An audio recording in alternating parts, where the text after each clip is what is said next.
Good morning, everyone, and welcome to the council meeting for the 4th of February. Please join with me in standing for the opening karakia.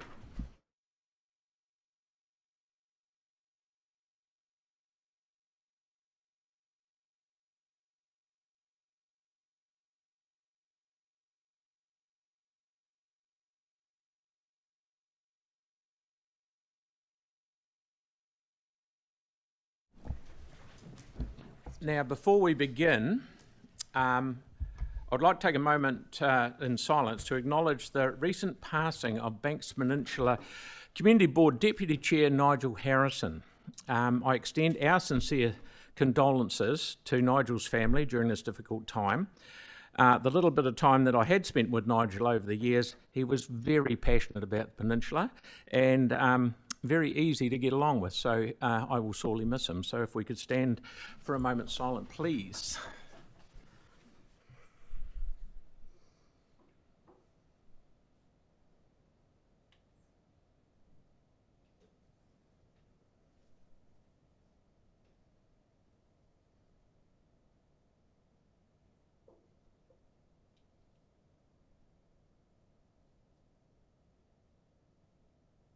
Thank you very much.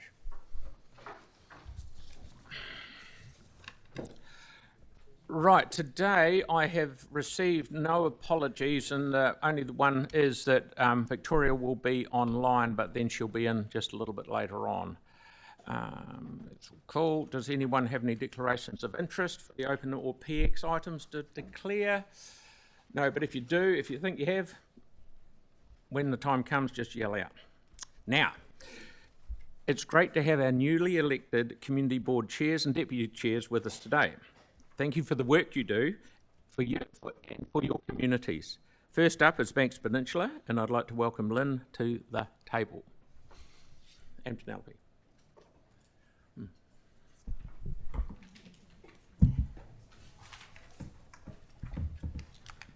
Morning, everyone.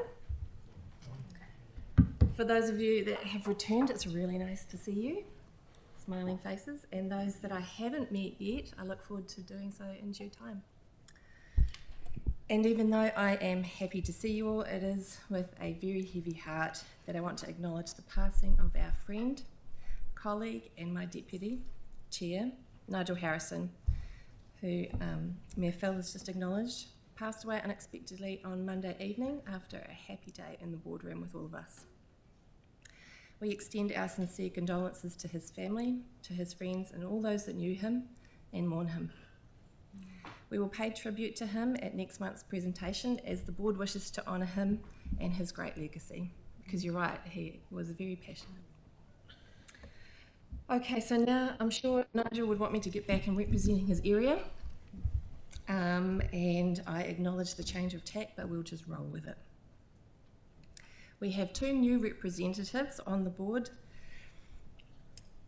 Going too far, there we go. We have two new representatives from the Mount Herbert subdivision that I'd like to formally introduce to you, Nigel and Josie. Josie has lived in Allendale for 9 years with her husband and children after 10 years in Wainui, giving her very strong roots in Banks Peninsula. She brings 17 years of experience leading a large not-for-profit organisation. So heavy hitter, which is fantastic. Nigel is the Mount Herbert representative with a background as a clinician and senior health leader. He understands how complex public organisations work, so he should do well. Both Nigel and Josie have already stepped into their roles with energy and commitment, and I'm looking forward to them being part of the team. Turning now to the significant issue over the summer period, freedom camping. The board have heard from locals who are having ongoing troubles at the Robinsons Bay rest area. Many of the vehicles parking overnight are not self-contained, and during busy periods there can be more than 8 vehicles each night, which, as you can see by the small little parking area there, 8 vehicles is a lot.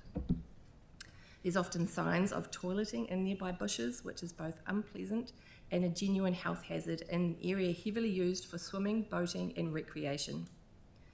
Residents have petitioned council and Waka Kotahi for years to have signage installed to clearly show that camping is for self-contained vehicles only. Unfortunately, Because the rest area is NZTA land, Council has no jurisdiction to place branded signage or to enforce rules there.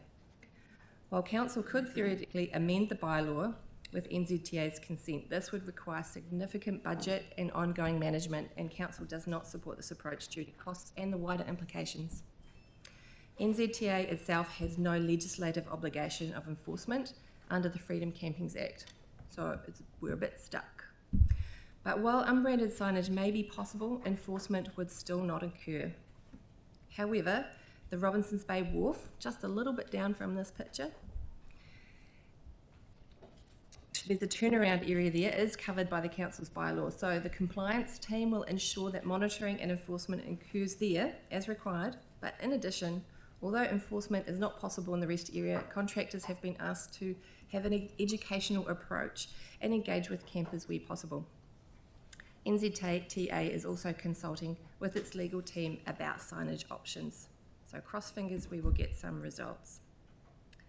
The board has recently heard a forum presentation from the head of the Bay Society Incorporated regarding freedom camping in Duvushal as well. Concerns raised include similar health impacts as Robinsons Bay, but also security risks, particularly for elderly residents. Blocked views, campers using camping ground facilities without paying, and reduced space for picnickers and day trippers. Staff have advised that while the Freedom Camping bylaw can be amended, the process is unlikely to succeed. A recent case in Queenstown confirmed the impacts of nearby properties are not considered a relevant reason under legislation, which is disappointing.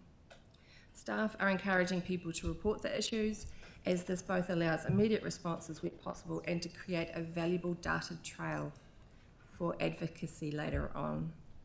Any threats to personal safety should be reported directly to the police. Moving on to Port Levy toilets.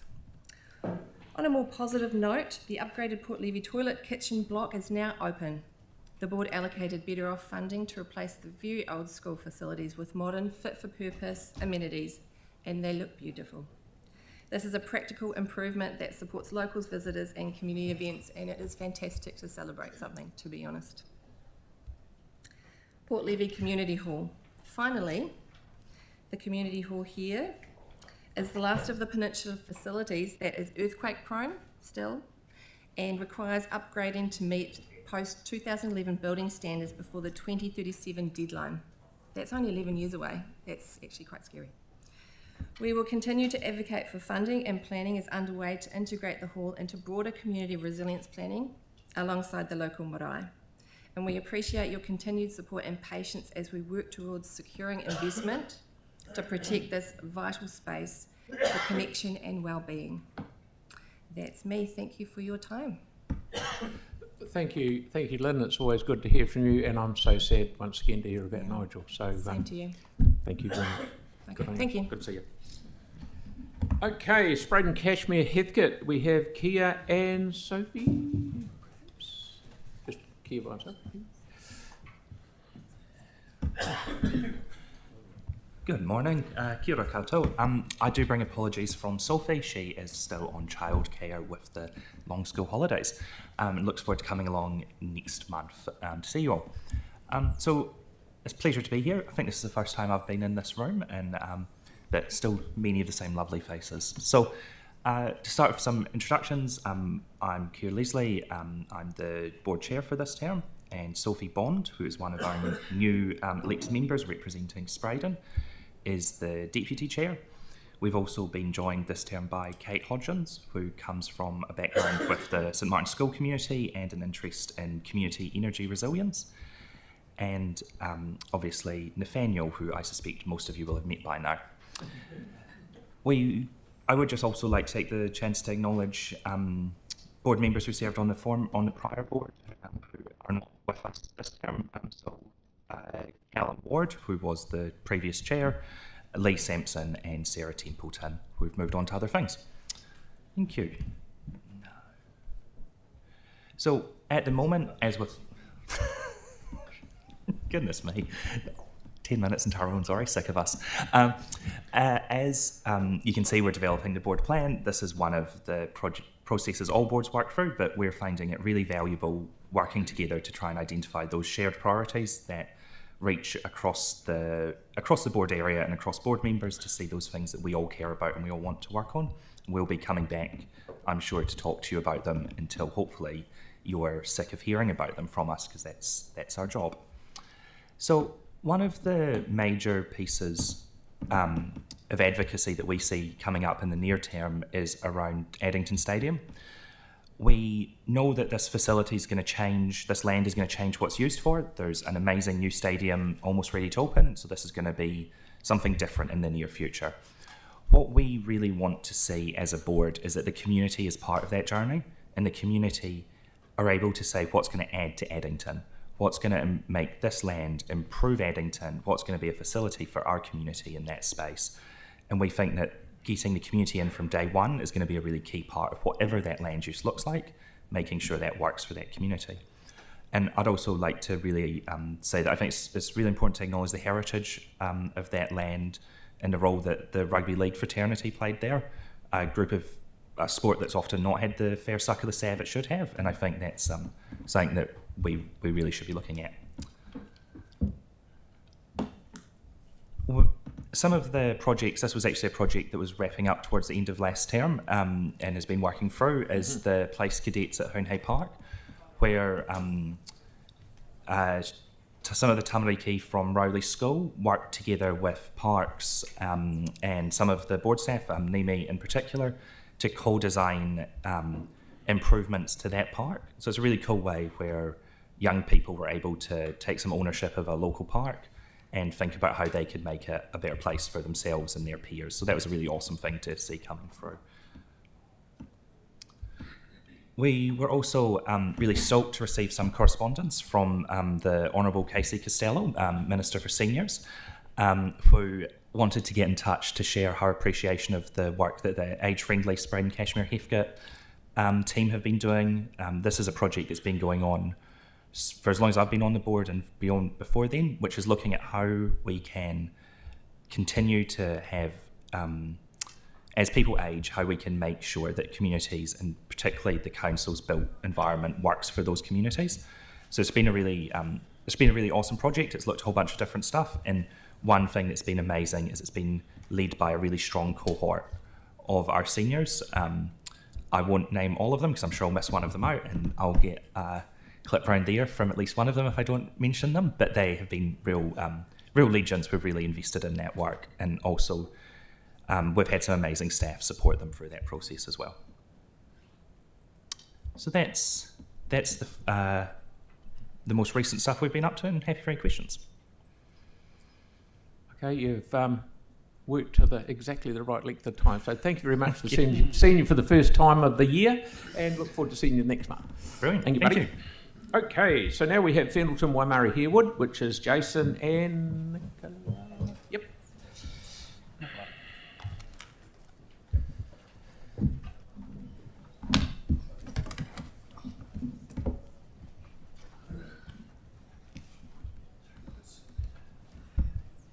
Do you want to just read it? Yep, I've got it here. So I'll let you introduce. Introduce the first one. Okay, right. Okay. Kia ora tātou. I'm Nicola McCormick, and this is my first time here, so bear with me. I'm going to talk to you today about, first of all, about a couple of exciting events that we held last year. So late last year, we held a very successful youth hui, and that was held for organisations working with young people in the Fendleton Waimari Harewood youth area, board area. One of the exercises that the attendees contributed to was a mapping exercise, and this is where they identified gaps and overlaps and opportunities for future collaboration.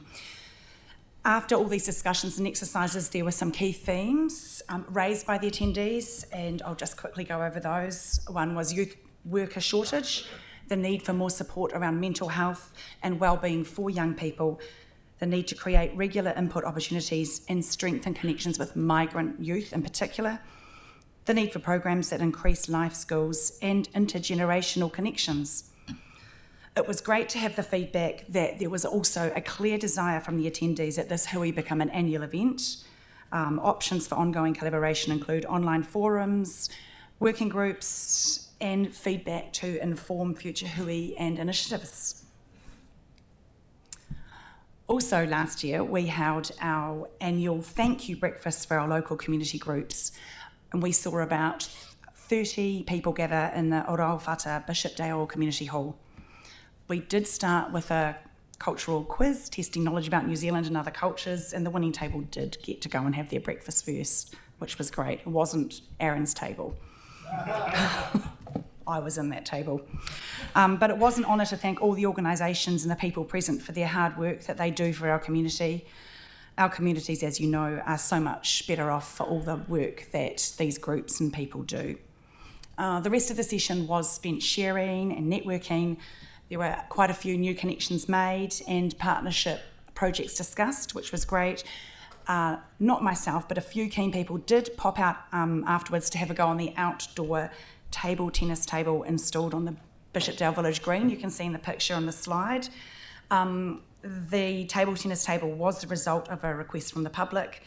The community board provided funding through the Better Off Fund, and the library next door has the bats and the balls for people to use, which is absolutely fantastic. So thank you so much. I'll now hand you over to Jason. During the flooding event prior to Christmas, there was some confusion around communication regarding the possible evacuation of residents in Coots Island. The Belfast Area Residents Association held a meeting in January for residents of Coots Island to look at developing an area evacuation plan. A survey was circulated prior to the meeting to find out what residents wanted to know. It was very successful, with speakers and attendees from regional and local civil defence emergency management, Environment Canterbury and Fire and Emergency New Zealand. The main takeaway, as always, is to make sure you have your own household evacuation plans and preparations in place for any eventuality. You have to do what's right for your safety in any emergency. Don't wait for an official response. Civil Defence and FENS both have resources to help with this planning, and FENS will come out and work through things with you. When an event triggers a Civil Defence response, there will be notices on websites. Mobile alerts will be sent out. There will be emergency events to those phones in the area of the event, as dictated by cell phone tower connections. Work to develop the plan is underway with support from the Belfast Community Network, who have already developed the Belfast Emergency Response Plan. The community-led renewal of the nature play space at Inglefield Reserve saw stepping logs, tables, a whare and balance beams installed mid-December. The Sticks Living Laboratory Trust cleaned up a heap of willow cuttings regrowth, and some weed eating around the area has seen the space come more alive, especially as local communities discovering this new addition to our community. There will be an official welcome to the community event held in conjunction with the advisory group, particularly the North Residents Association, in the coming months. Belfast School will be using the space as an activity area for school projects when they come back to school for the 2026 year. The leadership team who helped with the consultation will have a special visit to the space to kick this off. The local resident associations and school will be informal, community-based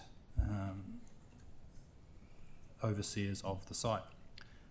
Discussion around education and interactive signage for the space is ongoing, allowing the design and content to be further informed by the use of the space. There will be no shortage of ideas and excitement for additions and steady use of the space in the afternoons. After a 10-year battle, our board would genuinely like to thank the staff and contractors involved in getting the lights installed at this busy and dangerous intersection. The work undertaken during the Super Week was particularly impressive, and having it all set to go just as school starts back is an ideal outcome. Feedback from residents clearly indicates how grateful they are after having to wait for such a long time. Our board would also like to acknowledge Councillor Kewen, who refused to give up on this intersection and continued to strongly advocate for what his local community wanted. Thank you very much, everyone. Okay, perfect timing. Thank you once again, and well done, Nicola. Thank you. Video. Papua Inner Central. Simon, please. Good to see you, mate.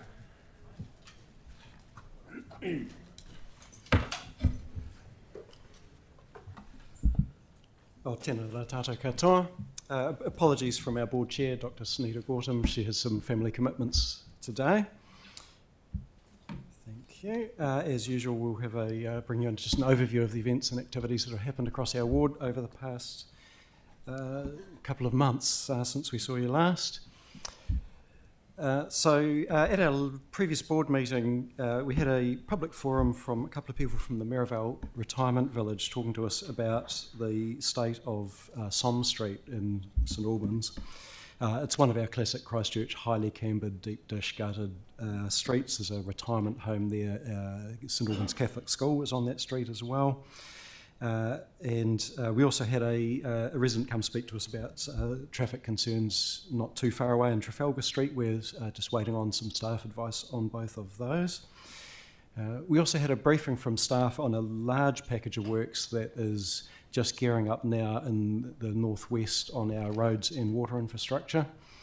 There is $35 million worth of wastewater and water supply works happening over the next 2 years, and some transport projects as well, including parts of Wheels to Wings and the Norwest Arc cycleways in that area.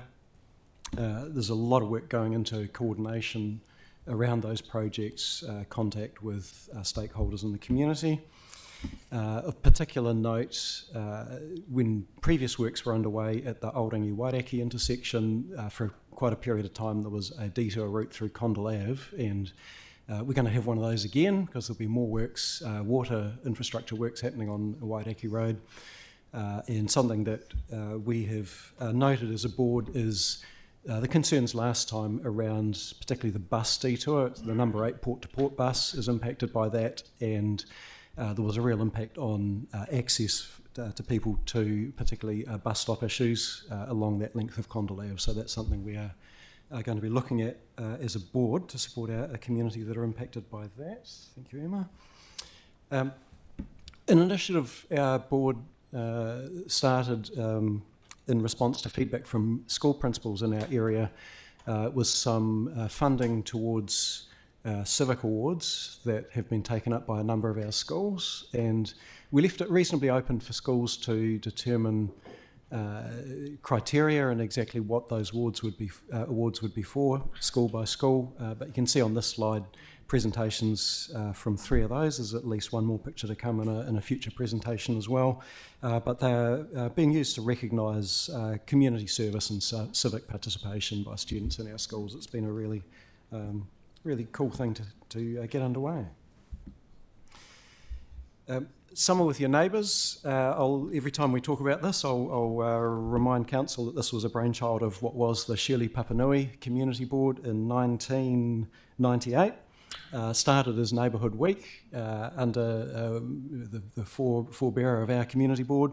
Has moved citywide and is now a summer-long event, and there's just some highlights on this slide from some of the more recent events there. And it's been a really positive thing for our community of relatively or very small spend through the community board as a catalyst for some really great community get-togethers.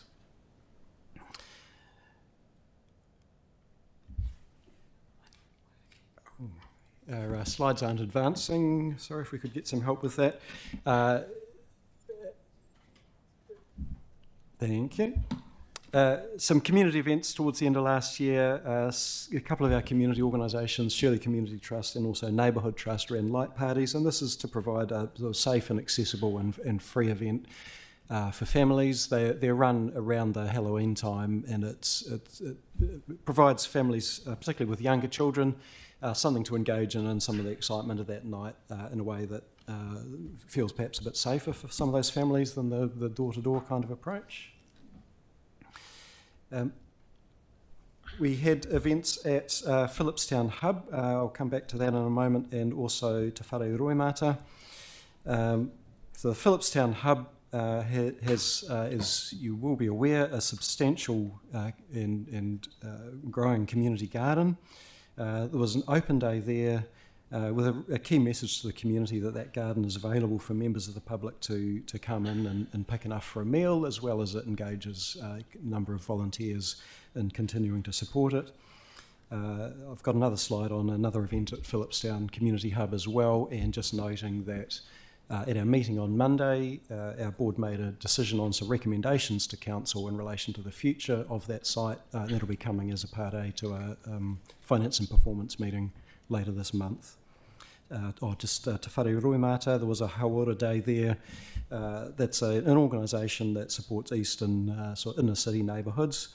And there was a day there with quite a number of health providers and other supports present. More community events. So Avebury House, there's always a large annual event at Avebury House in conjunction with Revolution, the Richmond Community Garden. More than 2,000 attendees at that. Vintage Market, Boot Sale, Gear Up o Tautahi, the sports gear swap initiative that the council has supported, all present at that. And back at Phillipstown again, the Spring Gala at the Community Hub with market stalls, live music, council staff with their gathering information to feed into the thinking and the decision making around the future of that site. Maireho Volunteer Library held an open day and market. That's on Kensington Ave. It's a small-ish community-led library, first opened back in the 1960s. And they're running an open day to increase community engagement with their site and also do a bit of fundraising for their operations. We recently celebrated back across to Richmond, the 10th anniversary of the Richmond Community Garden and the first birthday of the Richmond Cafe. And finally, near the end of the year, we celebrated the opening of the Lancaster Park Community Centre, which includes meeting space for up to 100 people. There's a kitchen, smaller meeting room, externally accessed public toilets, as well as changing rooms for sports clubs that use that site. It's been a really exciting project to be part of as a community board.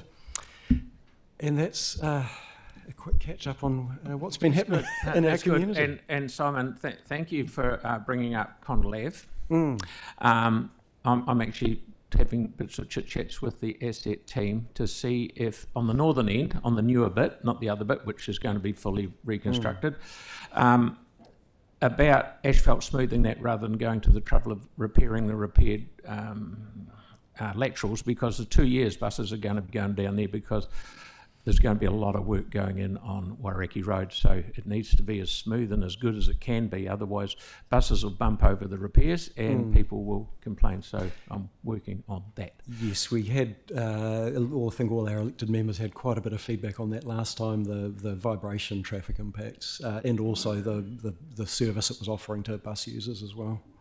So thank you very much for coming in. Good to see you again. Thank you. Righty-ho. Marie and Sarah.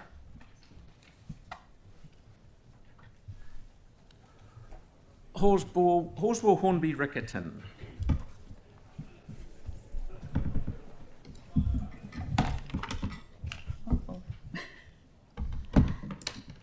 Kia ora, magandang umaga po sa inyong lahat. Good morning, everyone. This is my first week back at work and my first day back at Civic, so good to see you all again. So thank you for the opportunity to present the first report of this term for the Waipuna Horsball Hornby Rickerton Community Board. So as this is our first presentation for the term, I'm pleased to introduce our new Deputy Chairperson, Sarah Brunton, who will be co-presenting with me. And I'm also happy to introduce our two new board members. To the right and in the photo, standing as our very passionate community advocate, Cody Cooper, community advocate for Hornby. And the guy sitting next to me is Joseph Fullerton, if I'm not mistaken, and correct me if I'm wrong, Tyler. He's still a student at Canterbury University taking law. He's still a law student, so he's our youngest community board member. So, next slide. Right. At its meeting in December 2025, the board considered and approved the appointment of board representatives to local external organizations for the 2025 to 2028 term under its delegated authority. However, the board does not have the authority to appoint a council representative to the Ruapuna Community Liaison Committee. As a result, agenda item number 9 of today's council meeting includes a Part A report recommending the appointment of community board member Cody Cooper to the Ruapuna Community Liaison Committee. The Riccarton Central Youth Audit Workshop brought together 25 young people from 9 youth groups, 6 schools and the University of Canterbury to review and prioritise the recommendations of the 2024 Riccarton Central Youth Audit. Participants learned how the council operates, how to influence decision making, and how to drive positive change for young people in Riccarton Central. The 2 highest priority recommendations identified were the development of dedicated youth hangout spaces and upgrades to local bus lounges. The nature-based play space at the Mātatiki Hornby Centre, which is our local new library and pool, were finished in mid-September and marked with a small community celebration. Local play groups and preschools took part in play activities and storytime session, followed by a sausage sizzle hosted by the one and only Greater Hornby Residents Association.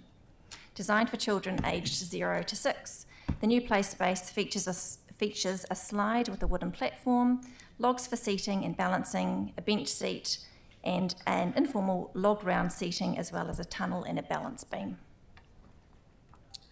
Now, a workshop was held in September with representatives from community organizations to begin the development of community emergency preparedness plans across the board area.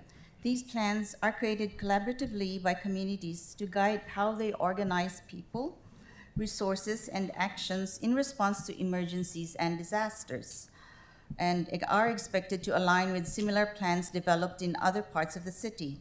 The workshop was facilitated by staff from the Community Governance team and the Civil Defense and Emergency Management team, who will continue to support community groups as they progress their plans. In addition, FENS and the Council Civil Defense and Emergency Management team delivered a wildfire prevention information session at the Holswell Community Hub in November. An art competition to design the hamster wheel for the Waikola Skate Park attracted 90 submissions from students aged 5 to 18, with most entries coming from local Hornby schools. A short list of designs was exhibited at our local Mātatiki Library, where community members were invited to vote for their preferred artwork. Plans are also underway to display student artwork along the Waikola Skate Park pathway and to feature it in a local art exhibition. And lastly, Holswell, Hornby, and Riccarton were full of energy late last year, with loads of events happening across the communities. A snapshot of these is up on the screen, and crowds ranged from around 120 people to as many as 1,500, showing just how popular these events were. So that wraps up our report. Thank you, and we are happy to take any questions if we have time. 4, 3, 2, 1. Got no more. Good work. Keep up the good work. Good to see you. Thank you very much. Thank you. Okay, and lastly, certainly not least, we have Burwood Linwood Coastal, and Paul McMahon's not here. He's an apology, and we've got Jackie and probably Chris. Have we, Jackie? That's all right. And Chris is meant to be here to hold my hand. I hope he comes soon. Because, you know, I'm feeling a bit. Thanks. Morena, councillors, staff, and everyone in the gallery. I know I joked that I wanted to be back here and sitting in this chair for board presentations last year, but I really don't want to be here today. I'm going to say something, and for those of you who are here in the last term, you would have heard it once a month for the last 3 years when Paul and I have come in here. I'm going to say to you, the wastewater plant still stinks. It still stinks. It's always stunk. It's been stinking for the last 4 years. I do bring apologies from Paul. He really wanted to be here today to talk about this, but he chaired the meeting last night at Bromley and he did an absolutely excellent job of that. But he is recovering from surgery, so he's fatigued today. The last couple of weeks, we've seen an influx of horrendous smell across the whole city. And a crisis has come and everybody is in crisis mode. And we're hearing from people all over the city about how horrendous the stink is and how someone needs to do something about it and how heads need to roll. The people who live adjacent to the wastewater treatment plant have been living in that crisis for 4 years. They never get a day off. And when they come to me and they say, if this was in Fendleton, you would have fixed it by now. The council doesn't care about us in the east. They don't give a toss, they're not listening. When are they going to fix it? How am I supposed to tell them that you do care when it took the rest of the city being able to smell it for you to actually stand up and show that you cared? All right? And I know, all right, I have a lot of friends sitting at this table today. I have a lot of respect for all of you and the work that you do.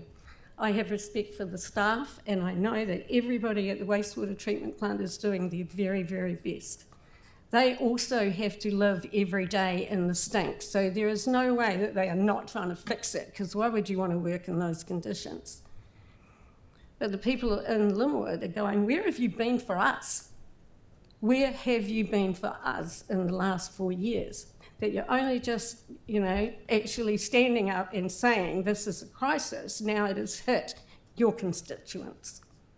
Now that it has hit the people that are coming to you and going, do something about this stink. I've been coming to you for 3 years and telling you how bad it is for the people in Linwood. And I feel for them. So last night there was anger. There was anger in the meeting, and that was justified anger. And I can tell you now, people aren't angry because they want to be angry. People are angry because of frustration, because they feel abandoned, they feel ignored, and they feel that you're not actually standing up for them because we haven't seen anything, right? White boards get reports on what's happening on the technical side of things, but we ask for meetings and it's really difficult to get a meeting. We ask for letterbox drops, it's really hard to get some support around that. Our city councillor is writing, wanting information, and we're unable to get the information. As community board members, we pretty much get the information at the same time as the public, yet the public come to us. So I'm sorry, I'm a little emotional today, right? Because I've been talking about this now for 3 years, and I'm a little bit angry as well, right? Frustration, the feeling ignored, the abandonment. I'm angry too, because my people have been suffering, and it's only become a crisis in the last 2 weeks, right?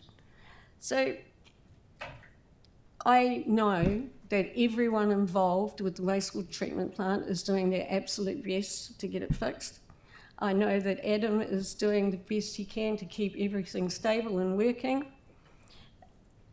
But we have this situation where we have an us and them situation, where it's like, people are angry, and then the response to anger, right? Because we're human, the response to anger is conflict.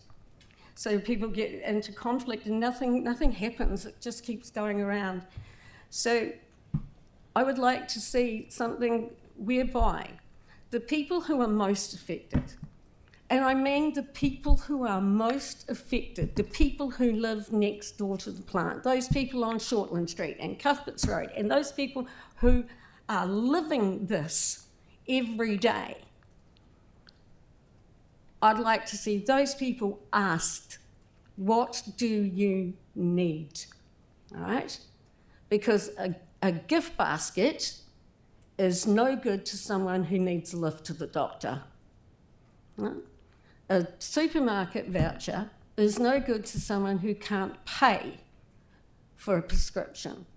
So if we can talk in a way that is constructive to see what people need instead of telling them what they need, then that is the way.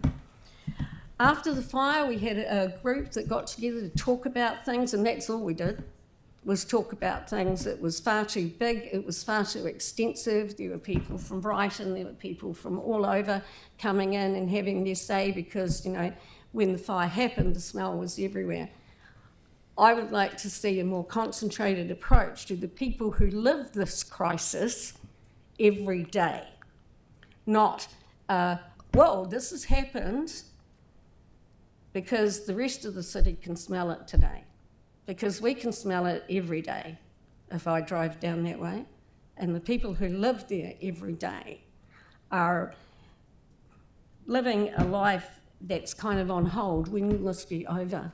They can't open their windows, they can't hang their washing out, they have physical symptoms of ill health, they have respiratory issues, they have depression, they have mental health challenges because of this situation. They are in crisis every day. I tried to write notes for this morning. I just couldn't. I don't know how to get it across in a way that conveys the pain and the angst and the suffering of the people who are suffering this every day. And we don't actually want to hear that you're sorry. Right? I don't want any one of you to start off today and say, we're really sorry this is happening because I've been telling you for 3 years. You didn't tell me you were sorry last year. Right? You don't come to me afterwards and say, hey, that's real crap, what's going on there? But we live it. Yanni deals with it daily. Celeste is dealing with it on an ongoing basis, and Paul and I are hearing about it all the time. And we do see what is online. We do see people who are so angry and hurt and abandoned, screaming for heads to roll and this to happen and that to happen. And I know that you are all doing your very best. I know that. So we need to come together. We need to forge a bridge between the us and them. We need to actually sit down and find out what people need so that we can help them through their crisis. Not this crisis, because if you've smelt it in St Martin's this week, good. If you've smelt it in Hallsville this week, good. Because it's actually brought attention to the fact that the people in Linwood live with it every day, because that was being ignored. And I don't mean it's being ignored because you don't care, it's just not in your face every day, you know, and it just gets brushed to the side. So I've come in, you know, and I know that some of you go, oh my God, it's her. And I sit down and I talk about the industrial residential fringe, and I talk about pollution. I talk about pollution at Portlink with the noise. I talk about air pollution and around compost plants and wastewater treatment plants. But this is the reality for the people in the East. And I want you to build something better, because I'm just a simple woman who lives in Linwood. I'm just a community board member, and I can't fix this without some support from you guys, without some support from the community, and actually working together. So I think I didn't do too bad for no notes. I'll leave it at that. Thanks. You did very well. Yeah, very good, Jackie. We have 2 questions. Tyler, please. Kia ora, Jackie. As usual, you did an amazing job, and you conveyed that really well. I've got a question around the next part, the next steps. We obviously heard the technical side of things last night through the briefing, but the one that Celeste brought up yesterday in our conversations was the social side. There's a huge gap there. So the question is, what's next? What would you like to do next, collaboratively with the council and the community board, to try and make sure that we bring all of these people in the East together? I think that the next, if it was up to me, and it's not, and I do not have all the technical knowledge available or all the social knowledge, you know, I know the limits of my capability and my knowledge. I would like a door knock around those homes that are directly adjacent to the plant to ask them what they need. Right? Firstly, I mean, we need to show them that you are doing the best that you can. We need to show that you do care. So we ask them what they need, because I've said this before, I worked in health and I would see cancer patients come in and they would say, people are really offering to help us, but they're not offering what we need. And I would say to them, well, tell them what you need. You don't have to accept a meal if what you need is a babysitter, all right? Tell them what you need. So we need to ask what they need. Do they need a right to the doctor? Do they need a clothes dryer because their clothes smell, right? Ask them what they need. And then we can sit back and see what we have and what we can give and how we can make it better. Thank you. Celeste, and that's the last one, please. Actually, I think Tyler picked up on my question, but well said. I think you've sort of summarised, I think, what a lot of us have been asking for.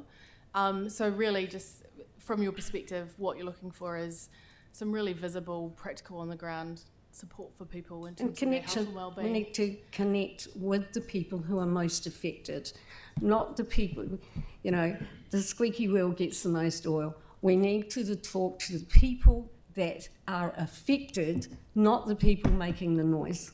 Okay, well said, mate. That's very good. Thank you so much for coming up. Thank you. That's very good. Okay, thank you to all our community boards. I'll now ask, I'm happy to move it, and Jake's happy to second it. The community boards. Debate? No. Why not? Because we're not. We can't have any debate on this. No, because you'll get your chance later on. Okay. Okay. When? Okay, all those in favour? Aye. Against? Thank you, that's carried. Righto.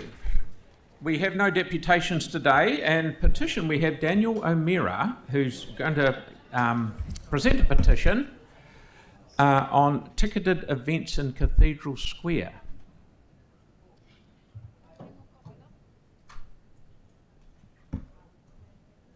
I think.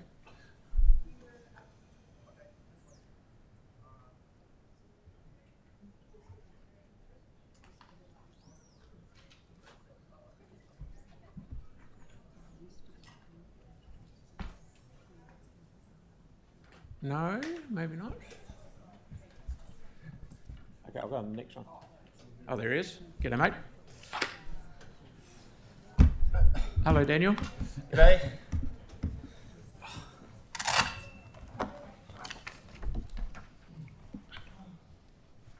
So, here's my clicker, right? All right.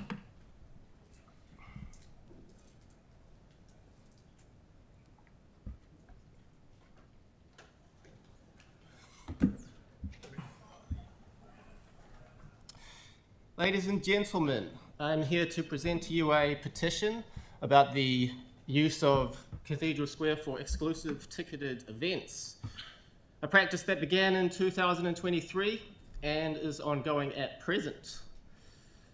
So this presentation will last about 5 minutes. I'm going to go through this pretty quickly, so I just ask you to save any questions that you have until the end of the presentation. You have the text of the petition, but I will read for the record the last part of it, which describes the actions requested by the council. The petition reads that Cathedral Square shall once more be designated as a space principally for public and civic use, that the Christchurch City Council will cease to hire out Cathedral Square to private organisations for exclusive ticketed events, that Cathedral Square may not be fenced off or closed to the public except for legitimate construction purposes, for cleaning, or in case of emergency, that should such an emergency arise, an official public consultation on the measure will be launched either immediately or as soon as practically possible, and that under ordinary circumstances, Cathedral Square is to be fenced off for cleaning on no more than 4 days per year, these being weekdays and the time of closure falling between 10 p.m. and 6 a.m. So this is pretty straightforward. I've spoken to a lot of Christchurches around the city in collecting signatures for the petition, and they understand perfectly well the meaning of this initiative. If we don't have a town square, we are not a proper city. And if that is the case, then it is a pretty sad state of affairs. Certainly falls short of what the founders of Christchurch City had hoped for it. And it is below what should be expected of the capital of Canterbury and of the South Island. So there's a lot at stake in this decision, and yet there's been no public consultation about it. And as I've learned, there's not even been consultation or discussion among yourselves. This is a concern, as this involves fundamental constitutional issues, such as the principle of popular sovereignty, the right of the Christchurch public to peacefully assemble and discuss civic affairs. And yet it does not merit any time in a council session, at least so far. So clearly there's been a failure of communication. Yet the blame can't all be placed on your shoulders. The citizenry is negligent, and this encourages negligence on the part of the representatives. This withdrawal from public life has been going on since the 80s, and it's gotten worse over time. People hardly speak to each other anymore, and when they do speak to each other, it's not about anything meaningful. Our society has become atomized, and at the same time, we have become a less happy and a less cohesive society. And these things are related. Unfortunately, this council decision only makes things worse. This initiative of fencing off the town square for private ticketed concerts has been sold as a way to bring life back to the city. But it actually achieves the opposite. Because it actually drives the nail into the coffin of civic life in the city, as civic life is not purely about commercialism and entertainment. It's not even primarily about these things. There is a place for that, and we have space designated for those activities, such as 164 hectares of Hagley Park. But at this stage, the city is expanding out the commercialism and entertainment to cover everything, including taking over the town square. This is backwards. Okay, well, that's 5 minutes, but I'm pretty near the end now. This is backwards. To use an analogy, it's like if you were to have surgery to remove your heart and implant a second stomach so that you can eat more junk food. But if you remove the heart, then the whole body dies. The town square is a much higher civic priority than entertainment and commercialism. Those things are superficial, whereas the town square is at the core. It's the hub of our civic life and traditionally our religious life, which is what creates virtue in the society. Virtue in the society is ultimately what will determine the health and longevity of a society. This council policy attempts to replace the core with a Coldplay concert. Finishing up now, I don't have anything against people going to Coldplay concerts, but there's a time and a place. Nobody would suggest using the council chambers for a discotheque. Not because people are not allowed to go to discotheques, but because it's not the appropriate venue. So this is pretty straightforward. Really, I shouldn't have needed to create this petition, but as I say, there has been a failure of communication around this issue. That's why this petition requests an immediate reversal of this policy, and that the council recognise the primary purpose of Cathedral Square going forwards, which is for public and civic use. Thank you. Thank you for your Thank you. attention. Andre, do you want to? No. Thank you very much. You went over time, but it's important to get your point across. Thank you very much for coming up. Okay, thank you. Okay, so we now rip on to our public forum. We'll move on. First, I'd like to welcome Graham and Haywan and Hannah here on behalf of the Christchurch Symphony Orchestra. It's all very good to see you again. Kia ora koutou, and thank you for having us along. This is my colleague, Haywan, who is our fairly recently installed principal flautist. So we just want to give you an update and to thank you once again for Council's support of what is now recognised as a unique organisation internationally, not just in Christchurch, the region, or Te Waipounamu, but it's a good news story. So once again, thank you. Just a few slides to show some of the information or some of the activity that we undertake. Many of you, I think, were present at the concert that we did with Don McGlashan in August, which was a great thrill for the orchestra and also a great thrill for Don. Now, we align with the community outcomes from the long-term plan, of course, and we strive to achieve them as we know the council and the community does, the collaborative, confident city, green, livable city, cultural powerhouse city, and the thriving, prosperous city are all things that underpin our activity and our activities. A few slides just showing off some of the very comprehensive community engagement work.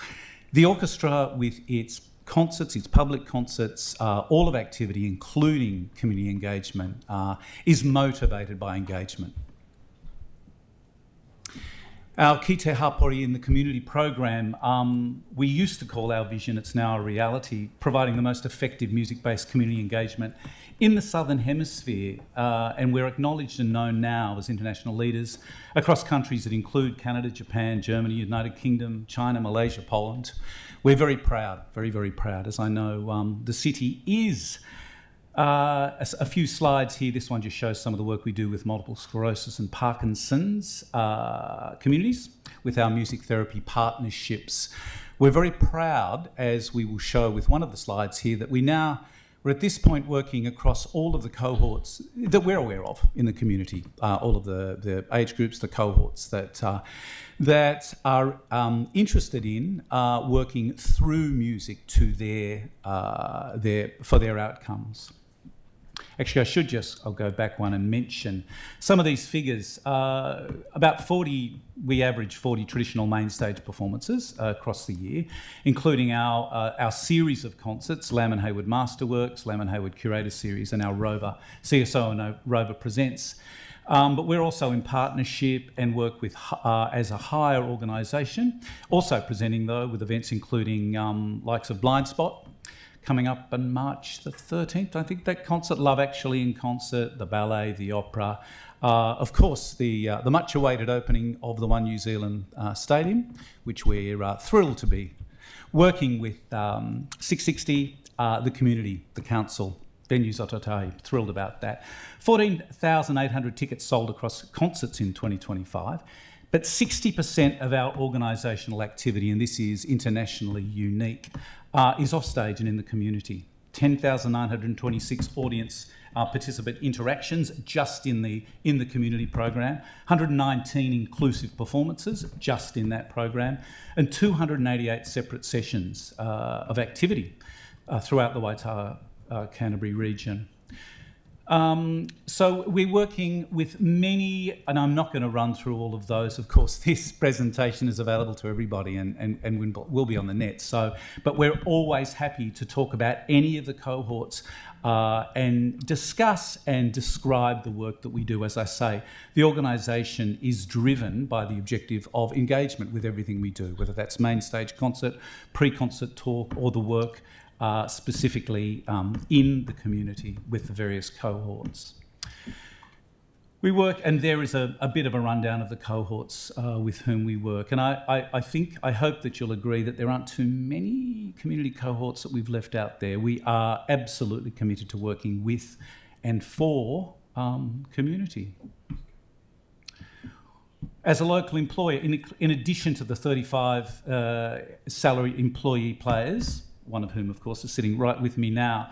We have 9 employees in admin and support, and by comparison, our colleagues in Wellington and Auckland have approximately 4 times that admin resource. And yet we provide approximately 80% of the activity that those other city colleagues provide. It ain't easy, but we love punching above our weight, and we really appreciate your support. That keeps us going. Briefly, the income breakdown, that's changed a little actually just in the process of our audit right now, which is of course fun. Government source income is down at 32% now. We appreciate that times are tough, and we intend and hope to continue doing what we're doing. Again, a unique, internationally unique organisation. Many of you, of course, were at our John Williams Returns concert also in August, and we look forward to seeing many of you at concerts this year. But also, the next thing that's coming up is, of course, Sparks. I'm not going to show you this video, it's a pity. You'll be able to look at it later. This is a little doco on the platform program that we run with the male prisoners, and we also work regularly now again with the residents at Christchurch Women's Prison. I'd like, if I may, to give Haywan just a couple of moments to make a few comments about what it is to be one of our younger professional players living in and appreciating Christchurch, if that's okay. I'll keep it very brief. So Graham asked me to come and talk to you guys why I came and took the job, because I'm actually from Auckland. I grew up in Auckland. I have a beautiful house. I left my husband, and I've just been here for about a year. And I thought I was doing something crazy, but I chose to move to Christchurch and live here because I honestly, in my trial period, because I was traveling here to do concerts, so they know that I'm a good flip player. And I saw the most vibrant and modernized city in the whole wide country. And this is coming from, because I did a lot of concerts with the New Zealand Symphony Orchestra. I toured the whole country. And I lived in Auckland, and everybody's like, well, Auckland and Wellington is the biggest city. And I was like, yes, but have you seen Christchurch? Like, it's so modern, all the new infrastructure, and they rebuilt the city.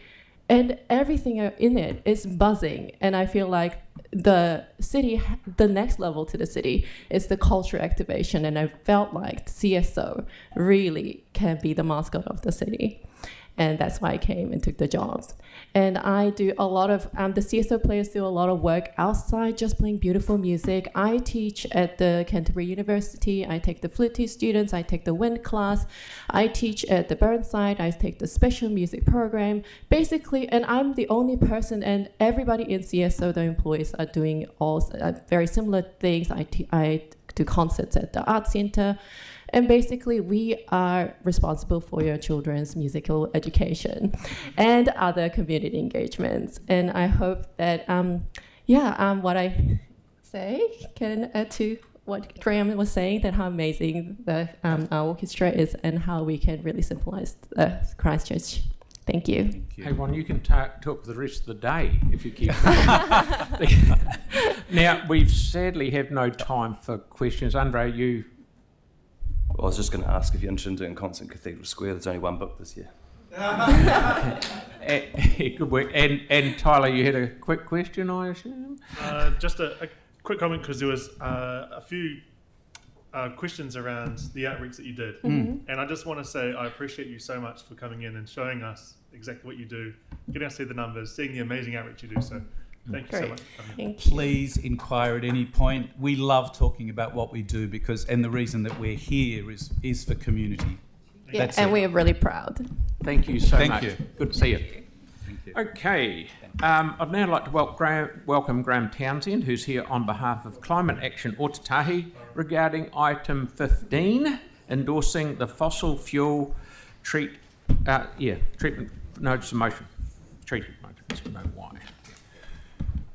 Thank you, Mayor Phil and councillors, for this chance to speak in support of today's motion to endorse the Fossil Fuel Non-Proliferation Treaty. Last November, a UK national climate emergency briefing was held in Westminster. Speakers included climatologists, economists, food security and public health experts, and a retired Army general. All of them pointed out that the climate crisis and related issues pose an extreme threat to the global economy. Now, we can't manage this new reality unless we face facts. A similar event is planned at Victoria University in Wellington for 26th of June this year. Next one. Morgan Stanley banking analysts recently wrote that we now expect a +3 degrees world, citing recent setbacks to global decarbonisation efforts. It goes without saying that a rise of +3 degrees would be catastrophic. Climate disruption already costs the global economy $38 trillion per year. One analysis says that the damage already locked in will significantly shrink the global economy in the next 15 years or so. In 2021, the USA's Directorate of National Intelligence issued a report which examines our likely trajectory over coming decades. It sees global climate change disrupting food supplies and resulting in mass migration and conflict. Other analyses agree. A report by the UK Institute and Faculty of Actuaries estimates that unless we rapidly decarbonise the global economy, climate disruption will shrink global GDP by a catastrophic 50% somewhere between 2070 and 2090. In January this year, the UK's National Security Agency authored a report entitled Biodiversity Loss, Ecosystem Collapse and National Security, warning that the climate crisis will bring global existential dangers for which we are utterly unprepared. The release of this report was fiercely resisted by Downing Street, and some of it is still redacted. I wonder why. The news media have largely avoided reporting these analyses. They rarely link adverse weather events to our fossil fuel consumption. Result, most citizens don't know what we're up against, so there's a huge gap between what we should be doing and what people are willing to do. Our priorities and assumptions have to change. Where global economic growth conflicts with limiting greenhouse gas emissions, growth has to stop. We cannot support polluting industries. Shifting to a low-carbon economy and rapid electrification are essential. So we thank those councillors and staff who have been pushing for a low-carbon future. We understand that local government initiatives are severely limited by budget constraints, national policy directives and voter preferences. We understand that and we thank you. Now, as mainstream media are largely failing us, education and outreach falls largely to NGOs such as ourselves. Despite very limited resources, we're doing our best to help people see that a low carbon economy is the only sane option we have left. We have 6 brief requests. Firstly, please, let's all face reality. This is a turning point in human history. Secondly, support alternatives to car travel. The quickest way to cut emissions is to cut car use. Cycleways and public transport are not a nice to have, they are critical infrastructure. Thirdly, stop promoting or supporting polluting industries, particularly discretionary activities such as holiday aviation and cruise ships. One return flight to Europe emits around 7 tonnes of CO2 per economy passenger. So trying to boost our economy via mass tourism or by staging events such as Sail GP is insane. It's nothing but self-harm. Fourth request, encourage electrification and support future-friendly industries. Fifth request, can we please discourage, next slide, next slide? Not coming, okay. Can we please discourage black and dark grey roofs? Even with modern cool paint technologies, they still reflect much less incoming solar radiation and thus intensify the urban heat island effect. Finally, sixthly, please support outreach and education. The public have an absolute right to know the full truth. We need to know what we're up against so that they can make informed choices. We need everyone to understand that unless we cut emissions, the global economy will collapse. Thank you for listening. Thank you very much. Thank you very much for coming in. That's great.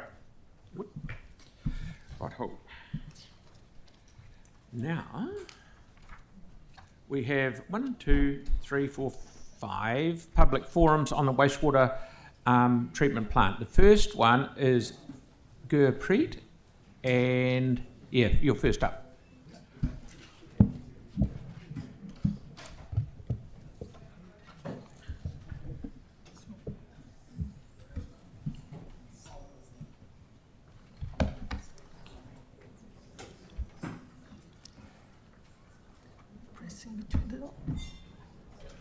Morning, mate. The floor is yours and you have 5 minutes. Go for your life. Good morning, Mayor. Sorry, this is the first time, a bit nervous. Thank you for allowing me to sit here and ask a question regarding the wastewater plant stench. And thanks for allowing me here. And my first question is, since the 2021 fire incident, was the council aware of the health risks from hydrogen sulfide for nearby residents? So can I just clarify, these are usually deputations where you put forward your view to the council rather than you come and ask council. We could answer some of your questions possibly today, but we may not have the right people in the room to answer all of them. But we can happily set up a time where we can answer your questions. But they are deputations where you give your view about something to the council. So some of them we will refer to staff, but if we'd known you were going to ask questions, we would have had the right people in the room. Okay, thank you so much. Right, so do you... Yeah. Yeah. Are you able to catch up? We'll have our head of unit and our community and social person to catch up with you and go through these, and the ones that we can't answer today we'll give you a written response to, or meet with you another time. So Gary will catch up with you, and so will Gavin. Thank you. You're welcome. Great. Thank you very much. You. Okay, Rebecca, please.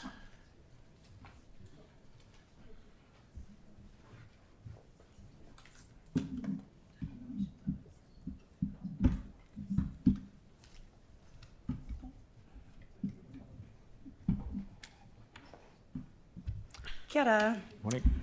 Kia ora, Chair, Mayor and councillors. Thank you for allowing me to kōrero today. Ko Rebecca Robin taku ingoa. I'm a Christchurch East resident, a local musician and a community advocate. As you will have been aware, the stench coming from the Christchurch wastewater treatment plant has now become impossible to ignore. It's moved through Bromley, Woolston, Linwood and now far beyond Christchurch East. Residents living closest to the Bromley wastewater treatment plant have been living with these impacts since the fire in 2021. This is not new. This has been ongoing for years. People are experiencing nausea and headaches. People are taking sick days. People are cancelling work. People are keeping their children indoors. And people are anxious because they do not know what they're breathing or when it will stop. My children and I have headaches. I've had burning in my throat for 2 weeks. I've had to cancel vocal lessons because I can't warm up my voice. We can't open our windows and we cannot hang our washing outside. This is not merely about odour and disruption. This is about health, livelihoods and dignity. In early 2026, odour reports to Environment Canterbury and CCC have surged in the thousands. This represents a dramatic escalation. When residents say they're feeling unwell, the response I hear is that long-term health effects are unlikely. In council updates, the stench is described as unpleasant and disruptive, and residents are directed to wellbeing and mental health services. This is dismissive language. I studied communications at Auckland University of Technology. The way language shapes public understanding is critical, especially when government departments communicate with the public. This framing minimises environmental harm, shifts accountability away from the source and onto the people being affected. It reframes what should be a public health and environmental response as a matter of individual coping, and that erodes trust. Council's own health information states that exposure to hydrogen sulfide can cause nausea, headaches, and eye and throat irritations. sleep disturbance, and worsening asthma. Immediately after listing these effects, the same material states that long-term health effects are highly unlikely. The World Health Organization states that most hydrogen sulfide research is based on workplace exposure and that the long-term low-level community exposure data is limited, not because it is safe, but because it's dangerous and unethical to deliberately expose people. This is a lack of long-term data. It's not proof of safety. It's the result of ethical limits on research. Last night I attended the community meeting with residents from the affected areas. People spoke about burning throats, headaches, nausea, and even vomiting blood. People spoke about being referred to mental health services for what are clearly physical symptoms linked to environmental exposure. This feels incredibly dismissive. People aren't asking for counselling, they're asking for the source of harm to be addressed. I want to acknowledge that Environment Canterbury have been on the ground over the weekend actively speaking with residents. Thank you to ECAN for taking this seriously and for working to hold Christchurch City accountable. On the 1st of November, I watched a council meeting where Councillor Yanni Johansson spoke about these same impacts. That was 2 years and 3 months ago. Here we are still talking about the same issues. Thank you, Yanni, for your continued advocacy for Christchurch East. Even when it's been uncomfortable and unpopular, it has not gone unnoticed. My recommendations to Council are real community involvement, genuine engagement across all platforms, a joint health response so GP visits are covered, health monitoring and a voluntary community register. We cannot know the long-term effects until we study the long-term effects. Is this a legacy this council wants to leave behind? Clean air should not be a luxury. Thank you. Thank you very much. That's very good. And it follows along the lines of what you might have heard Jackie from the Community Board speaking. So, yeah, thank you very much for coming in. That's good. Now, the next person was Kelly Gibson, but she can't make it. So Yanni is going to read her points. Oh, if you like, yeah, if you want to. Oh, you're not making deputation, Yanni. You might as well. Yeah, sorry. Far away, mate. Yeah, I just want to just extend apologies from Kelly Gibson. She was really hoping to be here, but is unable to. So she just asked me to read her deputation or her public participation on her behalf. Kia ora, Mayor and Councillors. My name is Kelly and I live on Shortland Street, in close proximity to the wastewater treatment ponds. I'm here because what our community is experiencing is no longer just unpleasant. It is a health and safety issue, and it is taking a real toll on both the physical and mental well-being. For more than 40 days, residents have been exposed to a persistent and overpowering stench that has forced people to keep windows closed, avoid outdoor spaces, and alter daily routines. Many of us are experiencing headaches, migraines, nausea, fatigue, disrupted sleep, and increased stress and anxiety. What is particularly concerning is that the air quality data supports what residents are feeling. The monitoring data, including the 1 hour rolling hydrogen sulfide concentrations, shows repeated spikes at Shortland Street, particularly at the southeast and north monitoring points.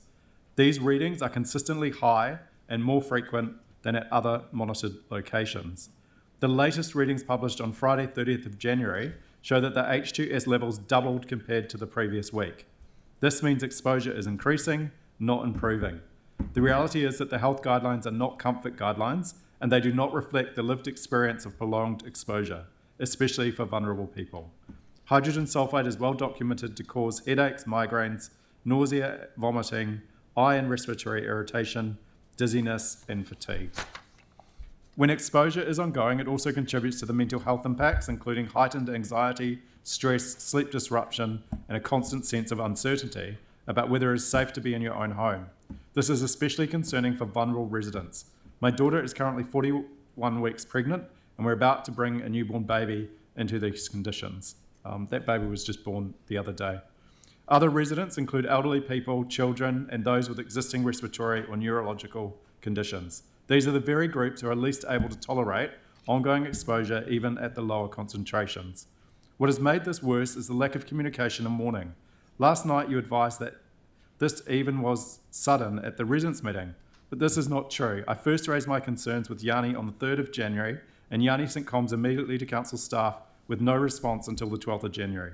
I appreciate that it was Christmas and New Year period, but this is an essential service and comms shouldn't stop. Residents were not informed when odour events escalated or when readings increased. There was no guidance on health precautions, no acknowledgements of impact, and no reassurance grounded in action. This has not only impacted on our health, but also financially. For example, my partner was off work with a migraine for 3 days. GP is $70 and then the time off work on top of that. This has meant ongoing medical costs for GP visits and medication, lost income from time off work when people are unwell, and the mental toll of living in an environment where you cannot open your windows or trust the air that you are breathing. People are missing work, not because they want to, but because migraines, nausea, and exhaustion make it impossible, even when work is somewhere where they would prefer to be to escape the smell. Looking ahead, the community is also deeply concerned about the construction of the new plant. Many of us lived through the 2011 earthquakes, and the prospect of years of vibration, noise, and disruption is triggering and distressing. This is not an abstract concern, it is lived trauma. So I ask Council directly, what is being done to protect the health, physical, and mental of the people who live here? I'm requesting the following immediate actions: an update from the Health Medical Officer with a briefing on how this will impact our residents, clear and timely communication when air quality readings increase or odour events occur. Was informed a couple of weeks ago by staff that there will be live monitoring. When is the starting and where is the location going to be for the live monitor? 2, urgent funding support for affected residents, including GP and medical costs related to odour exposure, relief for lost incomes when residents are unable to work due to illness, and respite accommodation for our most vulnerable immediate residents to the WWTP construction site and ponds. 3, a clear health response plan where H2S readings increase, especially for those closest to the ponds. And 4, binding commitments to mitigation and resident support during construction, including vibration monitoring and health safeguards. Our community deserves more. We deserve protection, transparency, and real support now. Thank you. That's from Kelly Gibson, the resident in Shortland Street. Thank you, Yanni. Thank you very much. Okay, the next one is Don Gould.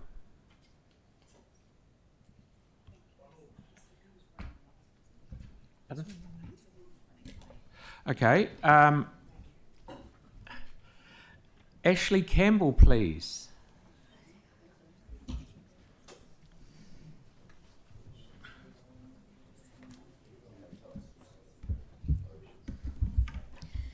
Kia ora koutou.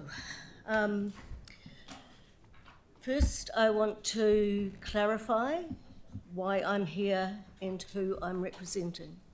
I'm not representing ECAN. I'm representing my constituents and advocating for them. I cannot and will not comment on anything that ECAN is doing at the moment, just so that's clear. This is an issue, as you've all heard today, and as those of you who were at the meeting last night heard firsthand from the residents, that is affecting the mental and physical health of people in Bromley, Linwood, Woolston, Wainoni, Aranui, South Brighton and South Shore. As you've heard, as you will have heard last night if you were there, as you've heard from previous presenters, they feel the effects on their physical and mental health are being minimised, that they're being offered no meaningful help to mitigate those effects, and that not all possible actions are being taken to solve the problem.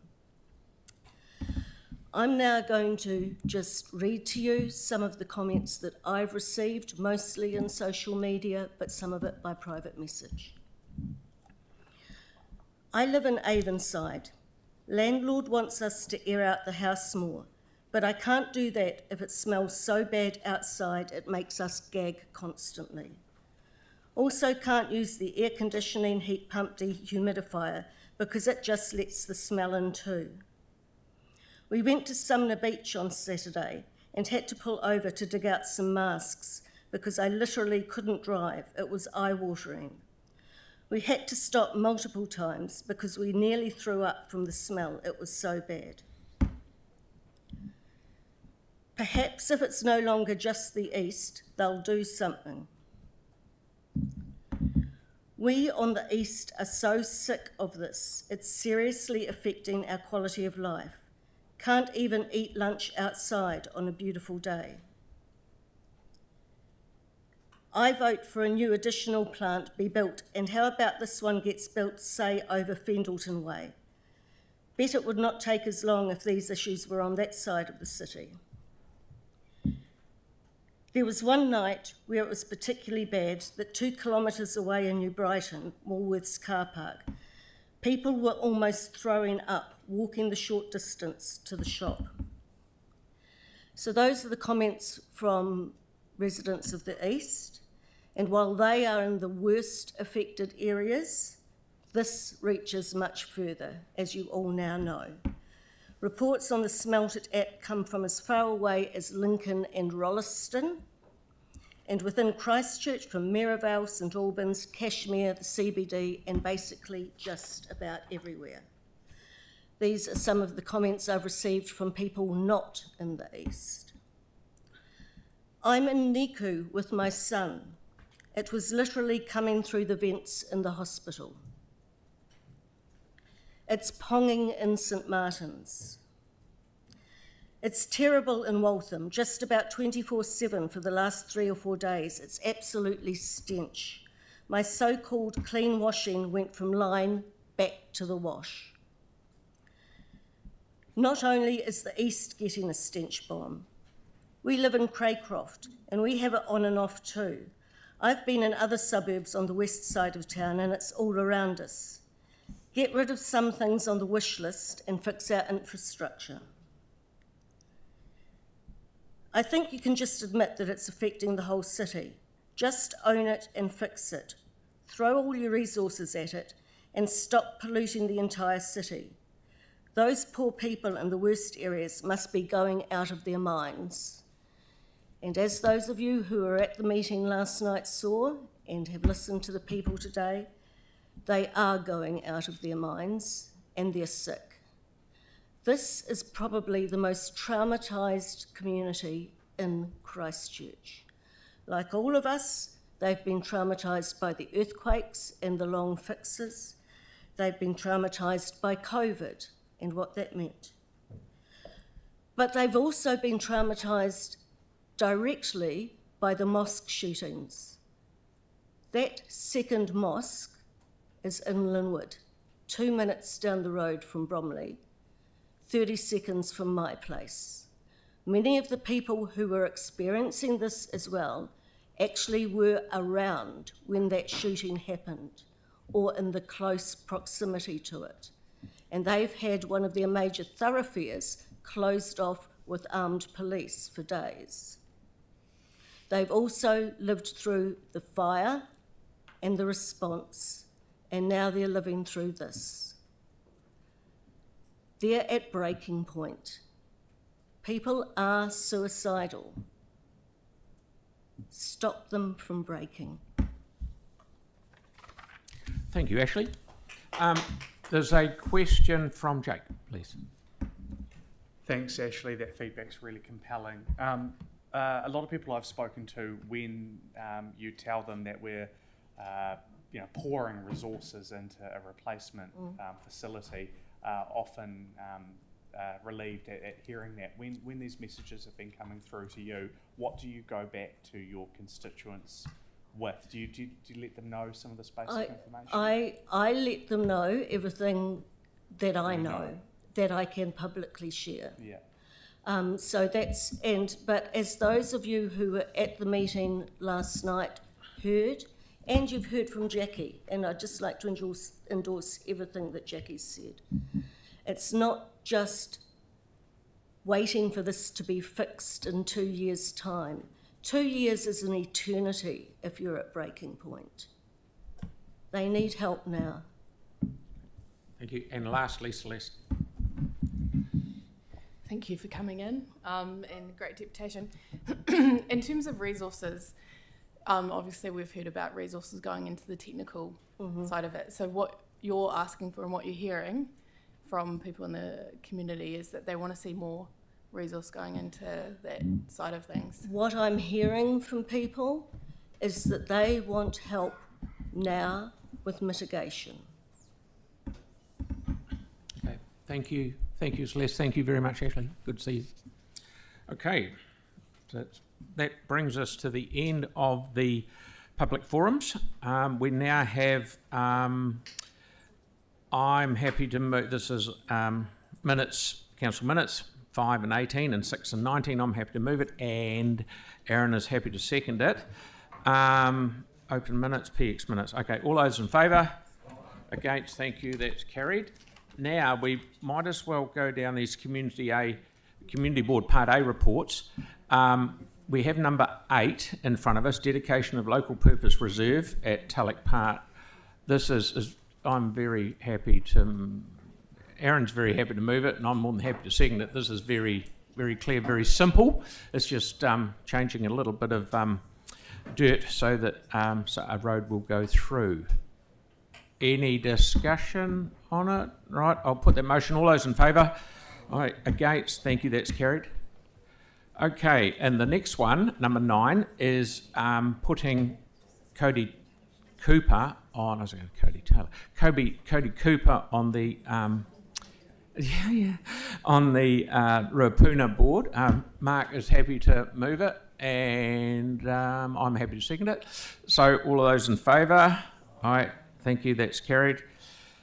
Right, Burwood Marihow intersection improvements.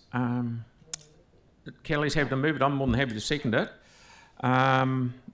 We are just so we're on the right wavelength. We're only actually moving. We're only voting on the signalising change and some shared lanes. The rest was done by the community board, which is a good job. I think it's a long time coming. The thing we'll have to do is find some money. So I will move. Sorry, Yanni. Just had one question. Yeah. Was appreciate at the community board there was a decision not to install the speed humps and the pedestrian crossing for the Burwood Hospital. That's correct. But I did wonder if there was any opportunity to get advice on having a pedestrian refuge.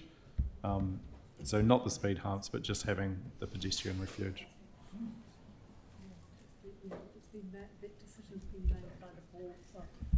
That decision's been made by the board, Okay. so it's not a decision for council. Thank you for clarifying. Yeah. All right, so I've got a mover and second. I'll put that motion. All those in favour? Aye. Against, thank you, that's carried. No. No for you. Pauline to no. Do we do that now? Right, go again.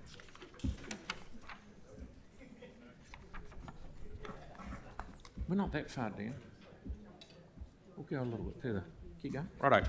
So we'll move up, everyone, we'll move up to number 11, the submission on the proposed rates cap model. Now, you've got a question, but we've got, I have to move it.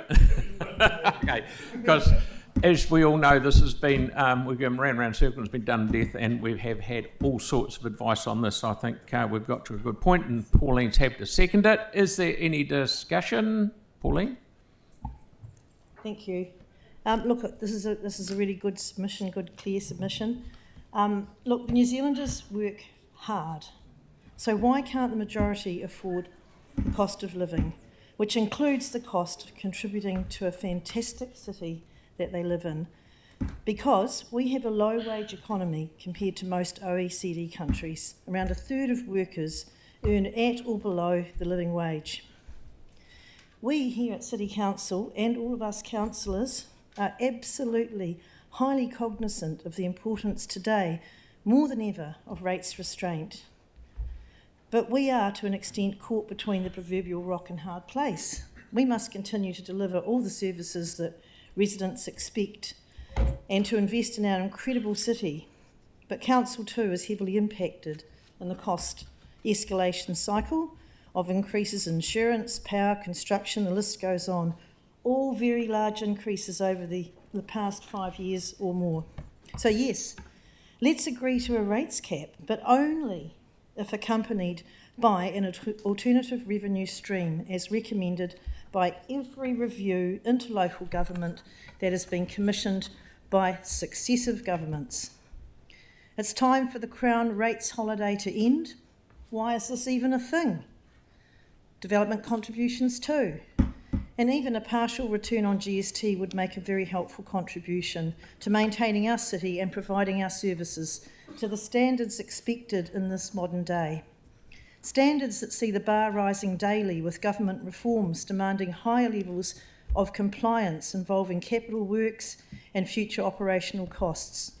Chlorine in our water is just one example. So without additional and alternative funding to fill the gap created by rate capping, residents in Christchurch City will lose out. We'll see cuts to services and fees and charges increases, probably cuts to community grants as well to all our voluntary organisations.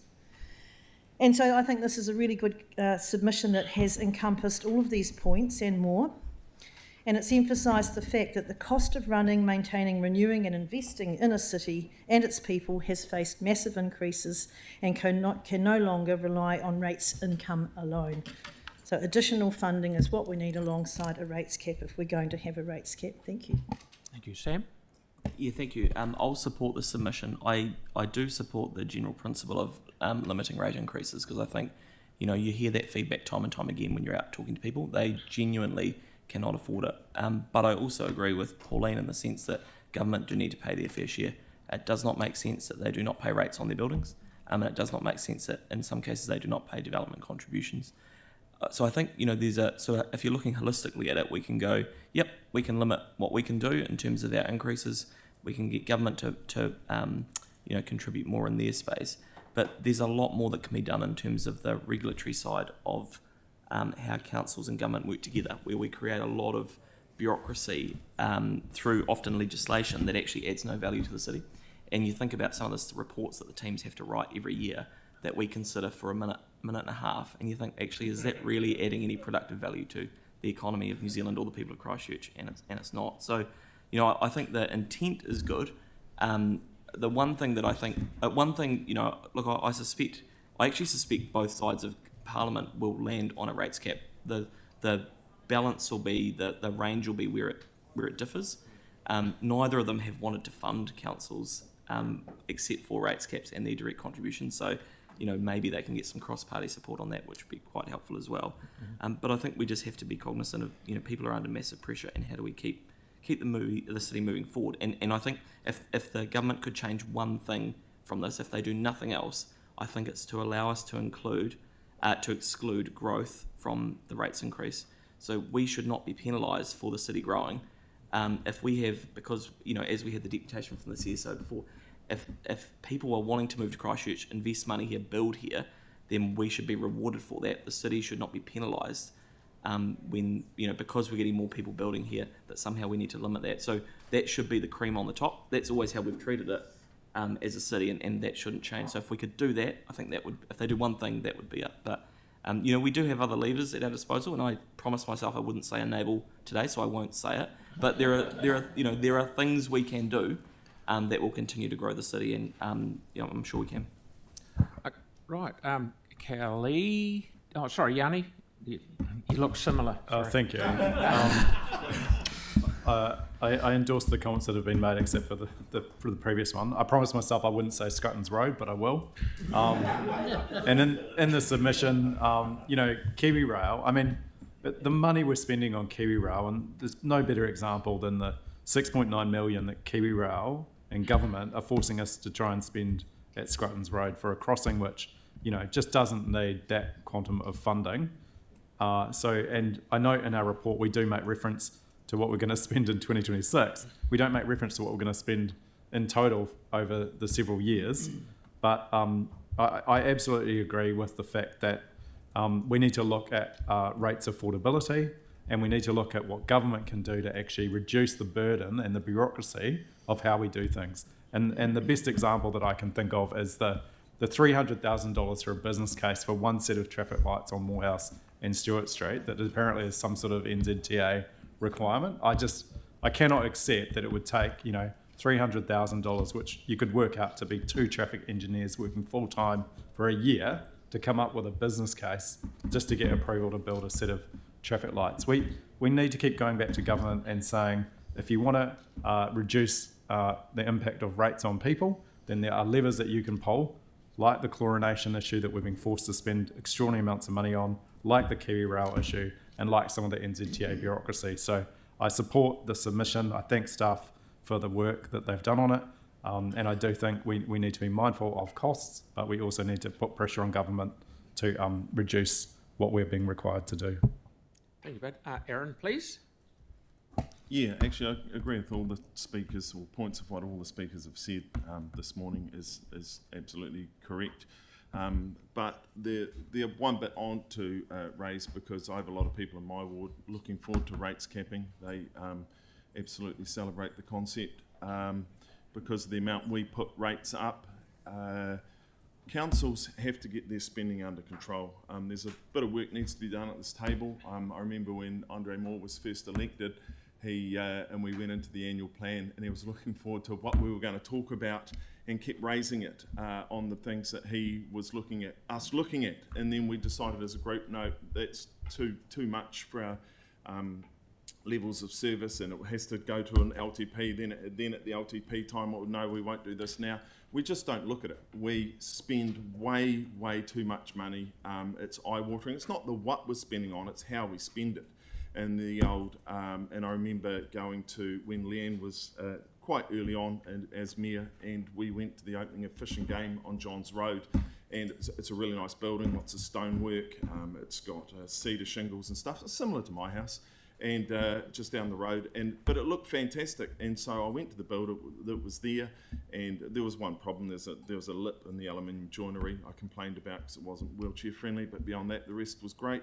And I got the square meterage rate, and it was double what we were paying for similar buildings, community facilities and stuff. And I took Leanne over, and she was like, no, it can't be double. There must be something else added on. And it was like, no, that is the number. That building company could come and build property for us at half the square meterage. We don't get value for money. Councils don't get value for money for people in this country. Governments are just as bad, all of them. The spending's terrible. There's so much of a money go round.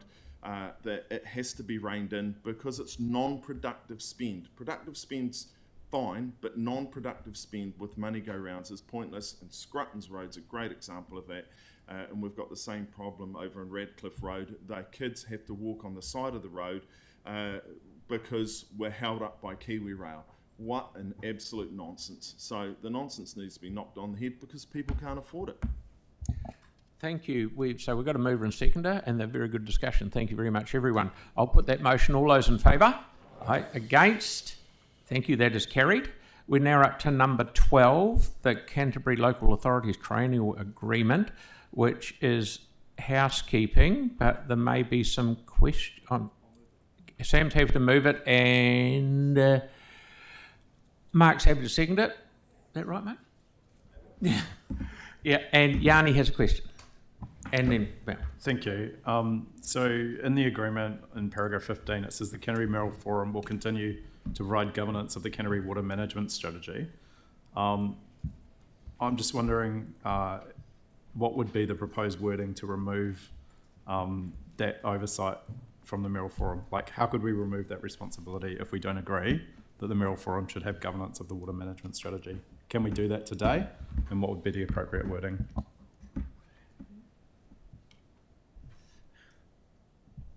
So in order to amend the agreement, it would have to be, any proposal would have to be taken back to a meeting of the Mayoral Forum. Can I propose an amendment that the council make a proposal to amend the Triennial Agreement for the Mayoral Forum to remove them providing governance of the Canterbury Water Management Strategy? So just to be clear in the process, my understanding, and the team down the end has worked on it, is that this is a legislative obligation and it has a time limit, and there's the ability to send it back to the Mayoral Forum won't fit within that time frame. So potentially could we ask that it is noted, if the council agrees, I don't know whether the whole table will agree, that the council notes, rather than I don't think there's time within the statutory time frame is there to send it back to the Mayoral Forum. Is that correct? That's correct, yes. We've had till 1 March to for this to be ratified. And this, in terms of actually the mayoral forum doesn't meet that regularly, couldn't Correct. get on their next agenda. Okay.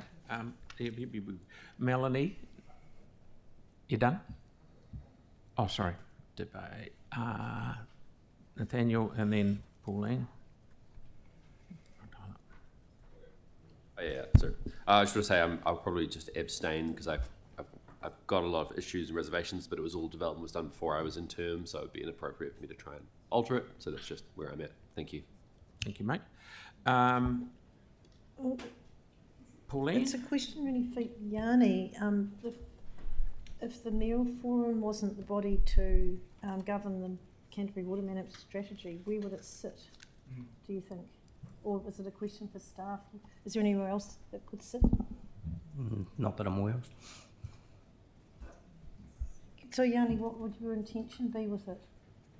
My intention would be that actually we just completely sidelined from it, and there's been a big review of it.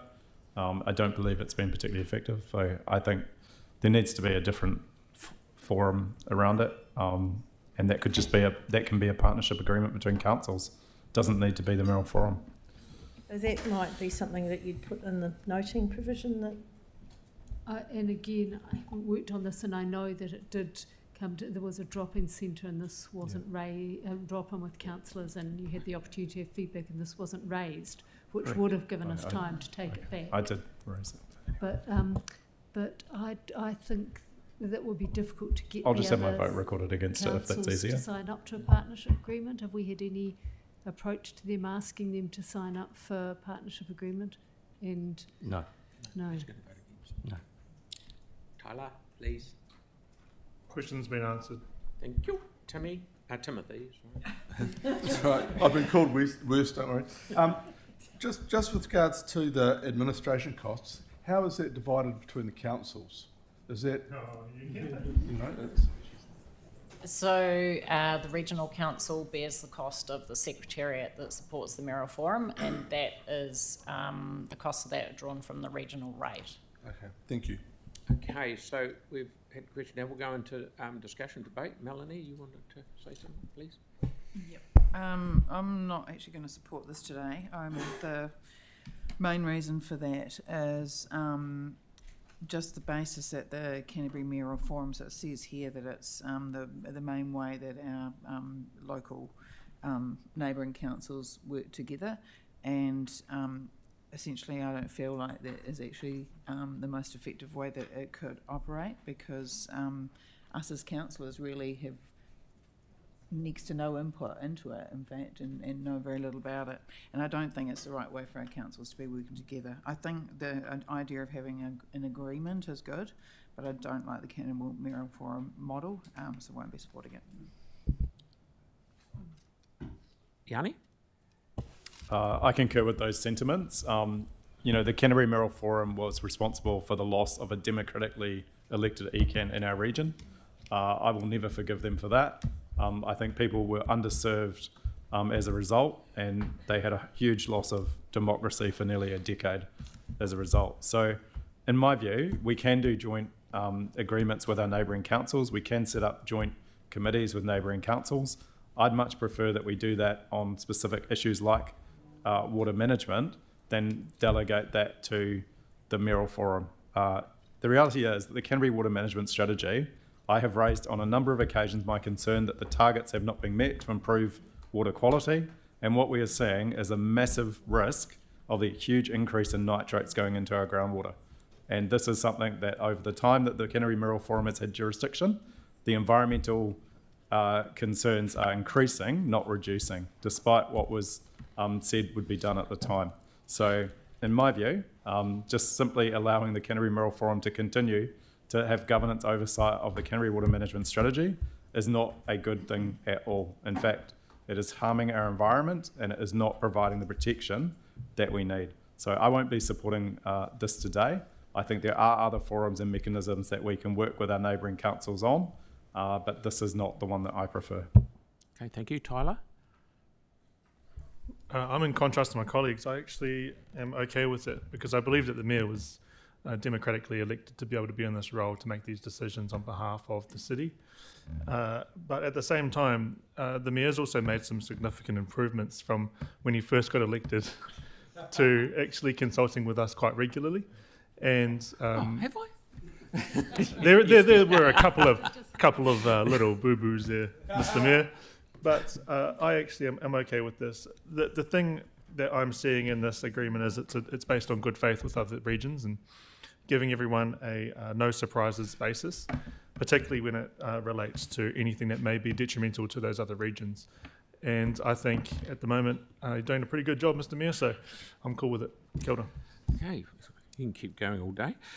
Pauline? Yeah, just very quickly. Look, this is not really a paper that's deciding whether a mayoral forum should exist or not. This is really a paper that's in 4.8 focuses on how the forum works together rather than what it works on. So in that regard, I'm happy to support it. But in saying that, I do agree with my colleagues around the table that the councillors itself around this table, we don't get any visibility really of what goes on there. And it also, going back to 2010, what happened there was, slipped through with the power of the forum. So maybe we need to get some more visibility and do some work on how it functions inclusively. Thank you. Okay. So I'll put this motion just by voice like we, instead of winding up with an votendo. So I'll put that motion. All those in favour? Aye. Against? No, just have my vote recorded. Yeah, and abstain. Yeah, Nathaniel's abstain. Okay. Are we using vote tendo or? No. Thank you. No. Thank you, everyone. Okay, number 13, Environmental Partnership Fund. Well, we'll do it straight after this one. Yeah, straight after this one. We'll have a breather straight after this one.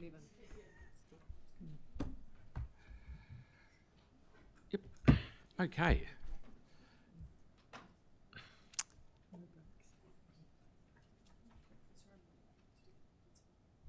Yes, we had somebody move it. Did you? Tim's moved it. So we're going to move in seconder. Is there any questions of the team? Because we've all read it. Okay, you've done a fantastic job. I'll put that to the vote. All those in favour? Aye. Against? Thank you so much. That's carried. Have the rest of the day off.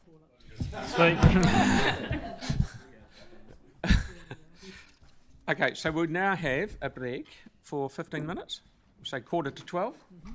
Thank you very much. I think it's a good idea.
Okay, guys. We're actually motoring through it. We're doing very well. We're now up to item number 14, which is a notice of motion for investigation into the viability of a clearway on Memorial Ave.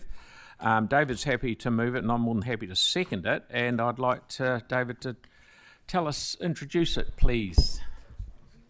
Thank you very much. Look, we're just really keen to get some staff involvement or community engagement in and around making Memorial Ave more user-friendly for all users, cars, motorcycles, push bikes and everybody.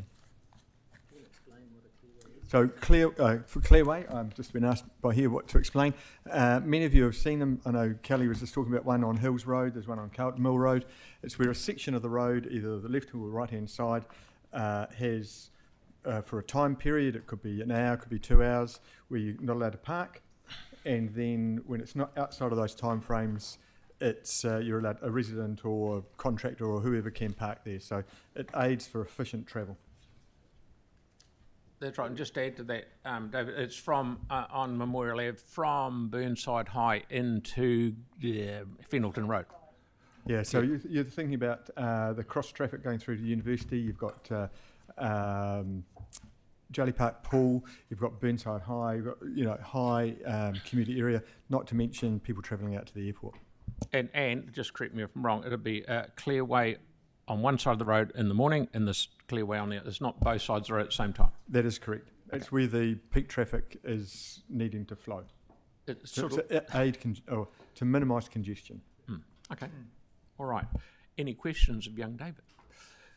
The idea is that it's connecting the existing, like there's 2 lanes here, there's 2 lanes here. It's just that middle bit that's only 1 lane. That makes a lot of sense, yeah. Aaron?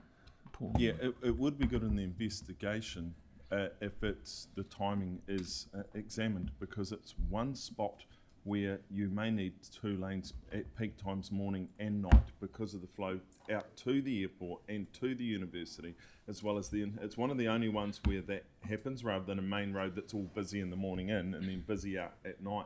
So it would be good to look at whether the clearways required both sides of the road at the 2 peak times or not. Would be good. Just I'm sure that can be asked. Yeah. Thank you. Far away.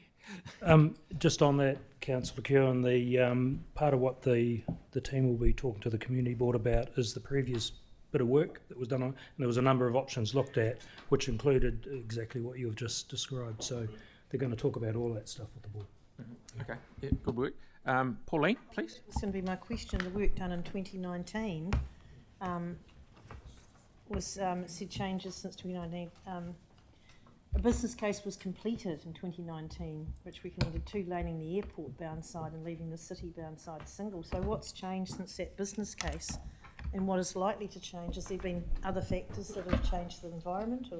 The environment has changed, but and I'm not aware of why the business case wasn't progressed at the time. But it's an opportune time with the notice of motion to have a fresh look at it and see what's changed, because we have done some minor changes to some of the intersections down there with the turning arrows, so it's a good opportunity. Okay, cool. Okay, so Roddy, any discussion on that? Okay, I'll put that motion. All those in favour? Against? Thank you, that's carried. Now we go to number 15, a notice of motion endorsing the Fossil Fuel Non-Proliferation Treaty Initiative, and Melanie is the what is it? Mover. Yes, presenter. I should say mover, everything. So, far away, mate. There's a very good sort of report that goes with it, but yeah, actually I can just save it for debate, really, or unless you want this to be debate now. Mm-hmm. Yeah. So, yeah. We need a seconder before we go into debate. Oh, yeah. Pauline, thank you. Right. So yeah, I've brought the Fossil Fuel Non-Proliferation Treaty to Council for us to agree to sign up to that. There's lots of cities around the world that have signed up to it, including ones within New Zealand and across the world. There's also, so on their website, you can find them all, but places throughout. In New Zealand, we've had Wellington and leave my computer alone, thank you. We've had, I've lost the list, but there's Wellington have signed up to it, and I think it's the Kapiti or Far North District Council, one of those up north. But there's also a number of countries that have signed up to this as well as a whole, and a lot of those are our neighbouring Pacific nations like Tonga, Samoa and Fiji. There's a whole lot of those as well. So the idea is to support using renewable energy and moving away from fossil fuel. And it's a statement that we'd be making that would be alongside our climate change goals that we have. And reducing emissions is all about reducing our carbon footprint. And look, it's pretty obvious. Climate change and increasing carbon emissions are causing a lot of issues all throughout the world, but it's very obvious here, obviously in New Zealand. We've had the slip in Mount Maunganui due to excessive rain. We've had Cyclone Gabrielle. We've had the flooding that was up in the Tasman. We get flooding, huge flooding events actually throughout New Zealand, all over the show, several times a year.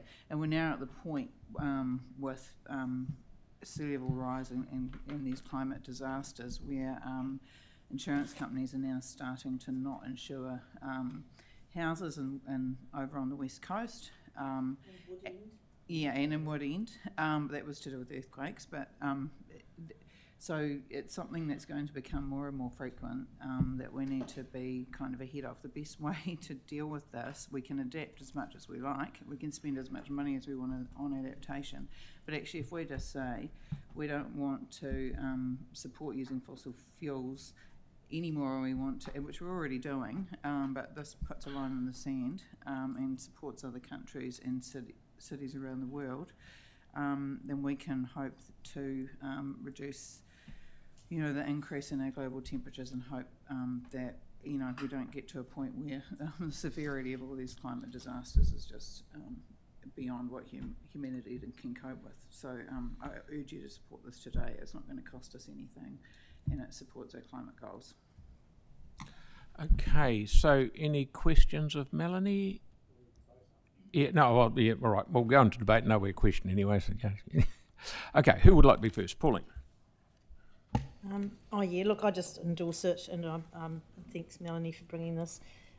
It is a statement that actually helps to demonstrate our leadership in climate change, and we know that, and it is non-binding, and we know that through our various consultations, particularly the last one in the LTP on our climate adaptation, that communities in Christchurch are really, really concerned about climate change, and they want to see us doing something.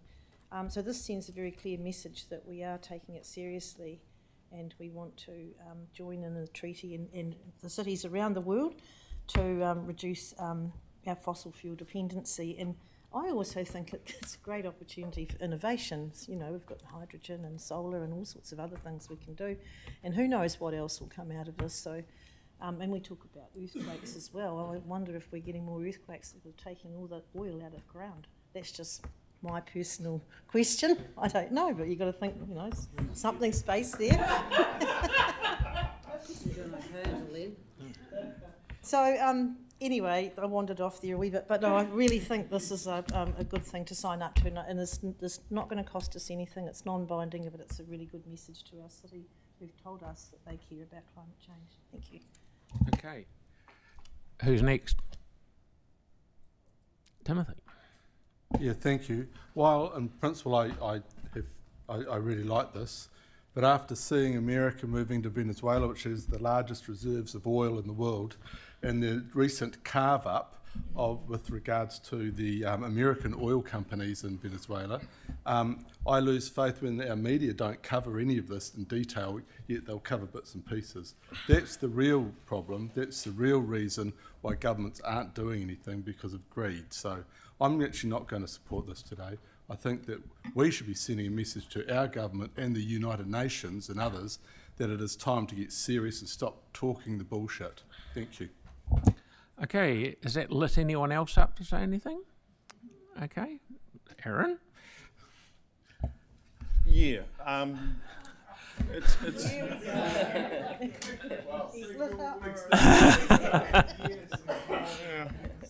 it's and there endeth my speech. No, it's an interesting one, the fossil fuel, because back in, I wasn't around, but I've read the history books. In 1958, there's a fantastic campaign called the Four Pests campaign, which everyone here will be aware of.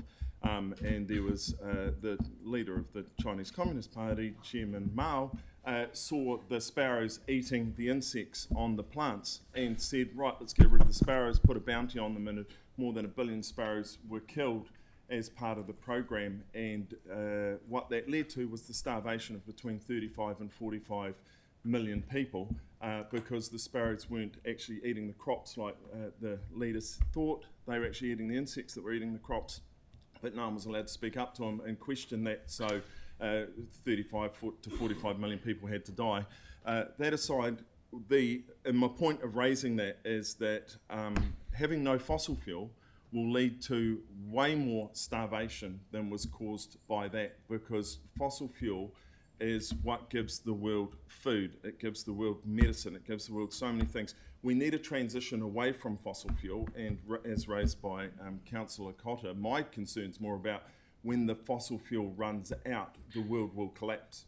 So there's an economic collapse if that happens before we've made the transition. So yes, we have to transition and we have to come up with better ideas, but rather than putting our money and effort into cancelling fossil fuel, we need to put our money and effort into science and science programs and solving the world's problems. And it's on countries like all the developed Western countries that have access to that to solve the world's problems. And Christchurch has done that many, many times in the past, and I look forward to us leading the way in that again. And we have some great companies here at the moment that are leading programs in hydrogen and stuff, but there's no map I've seen and been able to find anywhere that shows that we can get enough renewables. Renewables are still under 30% of the world's energy that we can get, and it takes on average 14 years to build a power station. We just can't get there fast enough, and we've proven with our wastewater treatment plant that it takes us a long time to fix basic infrastructure, forgetting that 100 years ago you could build the Empire State Building in 400 days. We've gone backwards. So we need to speed up how we solve the world's problems, and just cancelling fossil fuel or signalling that you're going to do that doesn't fix anything. What fixes it is actually coming up with the solutions and backing projects like Whoosh, backing things like the hydrogen program, which is partnered at our airport, and delivering tangible solutions. You know, don't beat around the bush. We haven't moved the dial on our carbon emissions at this council, and we've spent over $1 billion. So we should give ourselves an uppercut for that, because what a waste of money. We need to spend more wisely. It's not, you can't just go, oh, we're going to spend a whole lot of money and save the planet. You're not. And I met a group of girls last year at Venice Beach, as you do, because they had a cake stall. Thank you, Aaron. They were doing a cake stall because they were an ocean recovery group. And I asked these girls, they were about 17, 18 years old. They're all finished into high school. And I said, what's the biggest issue in the world right now? I didn't have to think, and they said it is the state of the world's oceans. Thank you, And Aaron. they said clearly it is the state of the world's Thank oceans. you, Aaron. Tyler. Hearing Councillor Kewen speak is like hearing that random monk at a party having a yarn, and I love it. I just wanted to actually more look at the economic standpoint of things, and I did see something not long ago from the NBR talking about how going cleaner is actually more economically viable and fiscally prudent over the long term. And this obviously is non-binding. However, I want to acknowledge the work that some of our staff are doing already in this space, particularly property. They're working on our pools and our libraries. We also have our transport and water team doing the best they can. And with more technological advances that come through, it's going to be more and more beneficial to us as a city, and actually could potentially in the long term bring our rates down, because we're not going to be relying on these things that are monopolised. For example, I remember having a diesel ute, might I say, Holden, Colorado. At the time, it was $1.50 a litre. Now you're knocking on around $2.90. You know, talking about the cost of living, that's extremely expensive to be filling up something like that. I don't have that now, obviously. Everyone knows what I drive. I'm not going to say it. But I am going to finish at that. Kia ora. Samuel?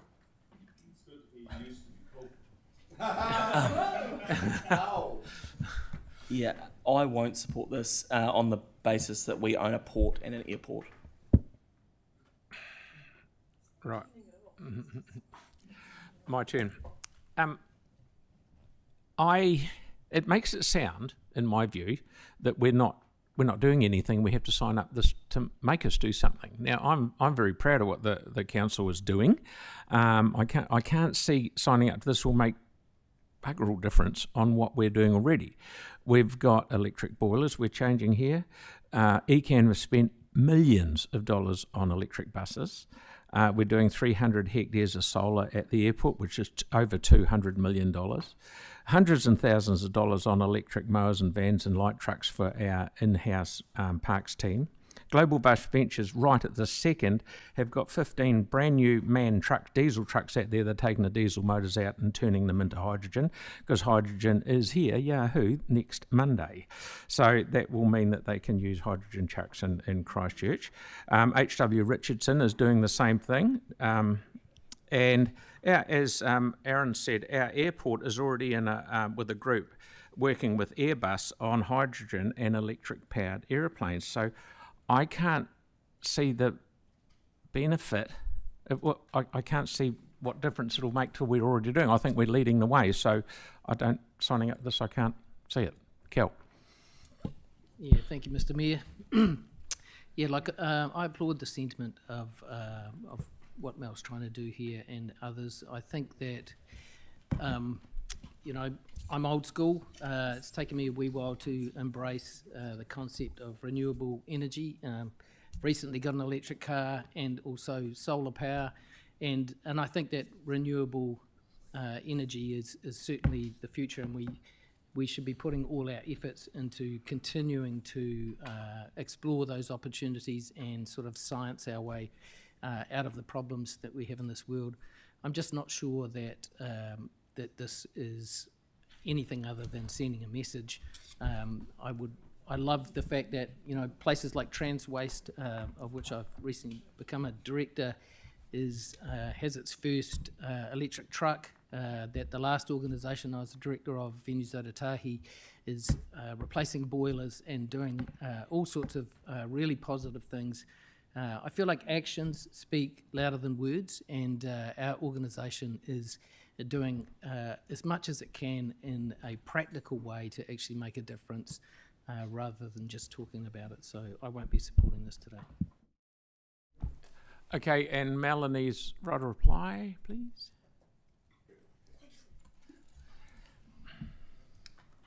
I agree with almost everything that's already been said. We are doing a lot of work towards having a renewable future.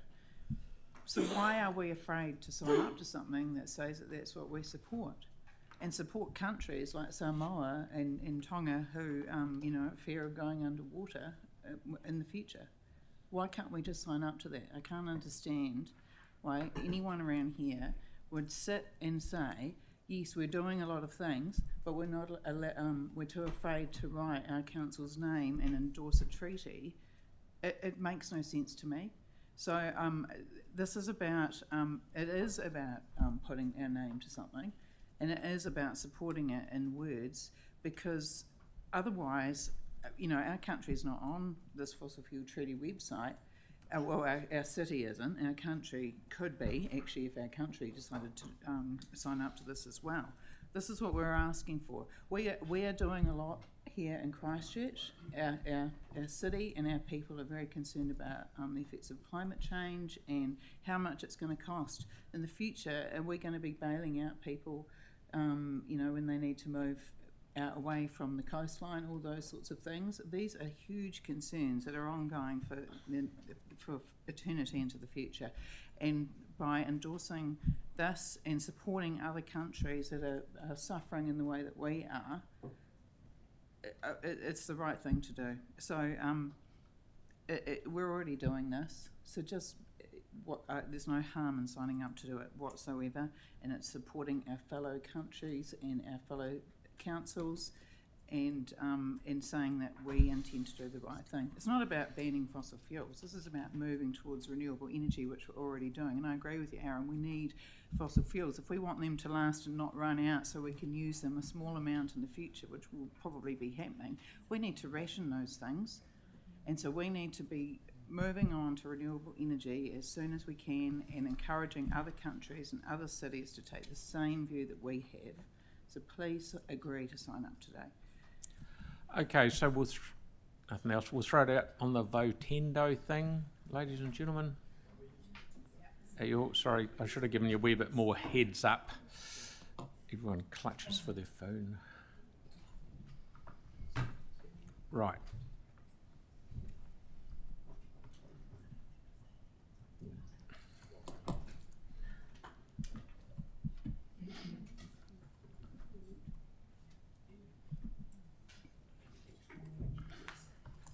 How are we going to sing?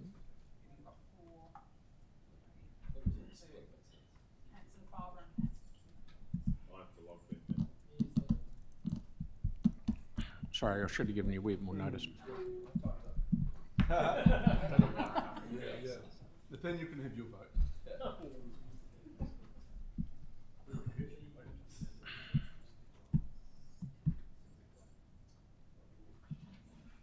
Here we go, one. All good? So thank you, voting's closed. Righto, look at that, it's approved, woohoo. Now there's a surprise.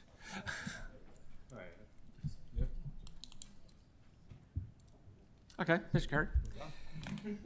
Right, now we move on to the most important thing of the day, is the Mayor's monthly report.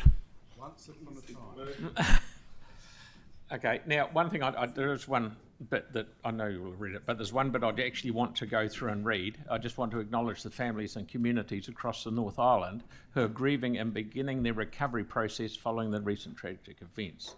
Our fellow mayors and councillors who have been navigating both the immediate trauma and the long-term road to recovery ahead. Christchurch knows intimately what it means to face adversity. We know the weight of leading through a crisis, the exhaustion of recovery, the sustaining of power to support from those who understand. And when we faced our darkest days, councils throughout the country and Australia reached across the distance with practical help, love, unwavering support. That support became part of our foundation of rebuilding. Sometimes amazing things are born out of disaster. In our case, we've seen creativity, resilience, and resourcefulness rise from the tragedy. We will never forget what was given to us, and therefore I extend the same hand. Whatever you need, whenever you need it, Christchurch stands ready to support your communities as you supported ours, because we wouldn't be in the situation we're in now if we didn't have that. Now, just flicking on to some of the other things that that I've been to. Parakiori opened. That was great, and I'd like to say that we've got through that little issue of the parking thing is sorting itself out. We've got a little bit better signage up so that people can actually understand. Special Olympics Summer Games, that was great. That was the first event in there, and I was very proud to go along to the opening of that and seeing the torch come in that had been run all around the South Island. Well, I'm on the left. Yeah. Community events, World Buskers, that was great. And one of the, Chris and I went to the opening at Isaac Theatre Royal, and that circus, thank you, I was going to say bang bang, that was outstanding, and it was so good that the weather came right more or less straight after that, and you could see all the fun and stuff that was going on in the city. It was really good. I also did CCS, Disability Action, in the Salvation Army former refugee driver program, and that is so good to see people who would really struggle to get their driver's license, older people, people like me, take time out of their day to train immigrants and get them through the trials and tribulations of trying to get a driver's license. They're very, very, very thankful. Devotionals AMP show. That was great. Sadly, the Little River one got cancelled because of the rain, which is always a great event. And it was good to see Yanni and Celeste down at the New Brighton Village Green. That was good, and it's going well, I assume. Now that it's stopped raining, it's going quite well. But there again, see, one of the good things, common sense took place, and they put artificial grass out in the middle, so that a lot of people kicked off about that, but it's usable. And Home and Family's New Beginning, I went down and saw them. The work that they do is fantastic. And I went out to Christchurch, South Island United, and they actually gave me a shirt, and it's a wee bit small. But I tell you what, those guys, those people out there are very, very committed. They've got a couple of artificial turfs out there. They're getting stuck right into it. So all credit to them. They've lost their last game. They won the one before it, but they're getting stuck into it. And also, we had the sad passing of Mayor Tim Shadbolt, which was always a shame that that happened. Real champion to what everyone's doing. End of year civic reception and the civic awards presentation. Yanni and I, a number of us were down there, and that was very well done. And then I went to the Indian Army sailing vessel. Now these are a whole lot of young ladies who are going from here to Chile, and I think it takes them 2 months, and the boat is not much bigger than a dinghy. And I tell you what, I really take my hat off to them. So no, it was good. So we've got lots of interesting things happening. The city's on the roll, and there's a lot of things coming up. I've actually got citizenship out at Nahoe Wha on Friday morning for just 60 people because it's Waitangi Day. So that's good. So I'm happy to move it, of course, and Victoria's happy to second it. All those in favour? Sorry, Yanni. Yeah. Thank you. I just want to had a bit of debate and a question, but I just wanted to acknowledge the council staff around the Special Olympics. I had the pleasure of going to a number of the events, as I know my other colleagues did, to help with the medal ceremonies. But I really just wanted to place on record my sincere gratitude to our council staff for the extraordinary work that they did to deliver that event at the same time that Perikore was opening, and across multiple venues in the city. I got such positive feedback about our facilities and our staff who just made that Special Olympics such an awesome event. So just really wanted to be, I think sometimes people forget that our staff work throughout the weekends, they work after hours to help us do these incredible things in our city. Mm-hmm. And this is a really good example of that. So that was my comment. And then I just wondered, did you have any reflection on what we heard this morning around what's happening in terms of Bromley?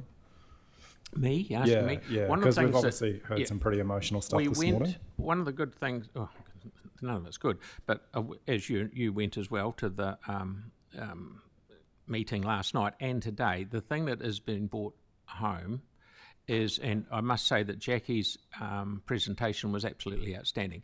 What she is saying, let's get together and see what we can do for the immediate people around the problem.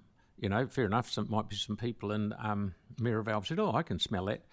Well, these people have been putting up for ages. So we're working on getting a team and getting some feet on the ground and seeing what we want, whether Jackie's one of those people that goes round and we ask people what they want inside that cordon, so to speak, and show them that we're here to help them in some way or another. Because it's all very well, we can all go out, and Adam did a fantastic job, and we all did last night. I can talk up and down the wall about technology and how the plant works, but the bit that was missing, the gap, was the bit about the well-being of the people. So it's been brought home to us loud and clear that we need to do something in that direction, and I hope we will get together and make sure something happens. So thank you for bringing that up, Yanni. All right, we've done those in favour, so that's good. Bye. Righto, I'll do it again. Those in favour of the Mayor's monthly report? Against? Thank you, that's carried. Now, I'm happy to move resolution to exclude the public, and Pauline's happy to second it. All those in favour? All right, thank you. And we'll give us a few minutes to clear the room.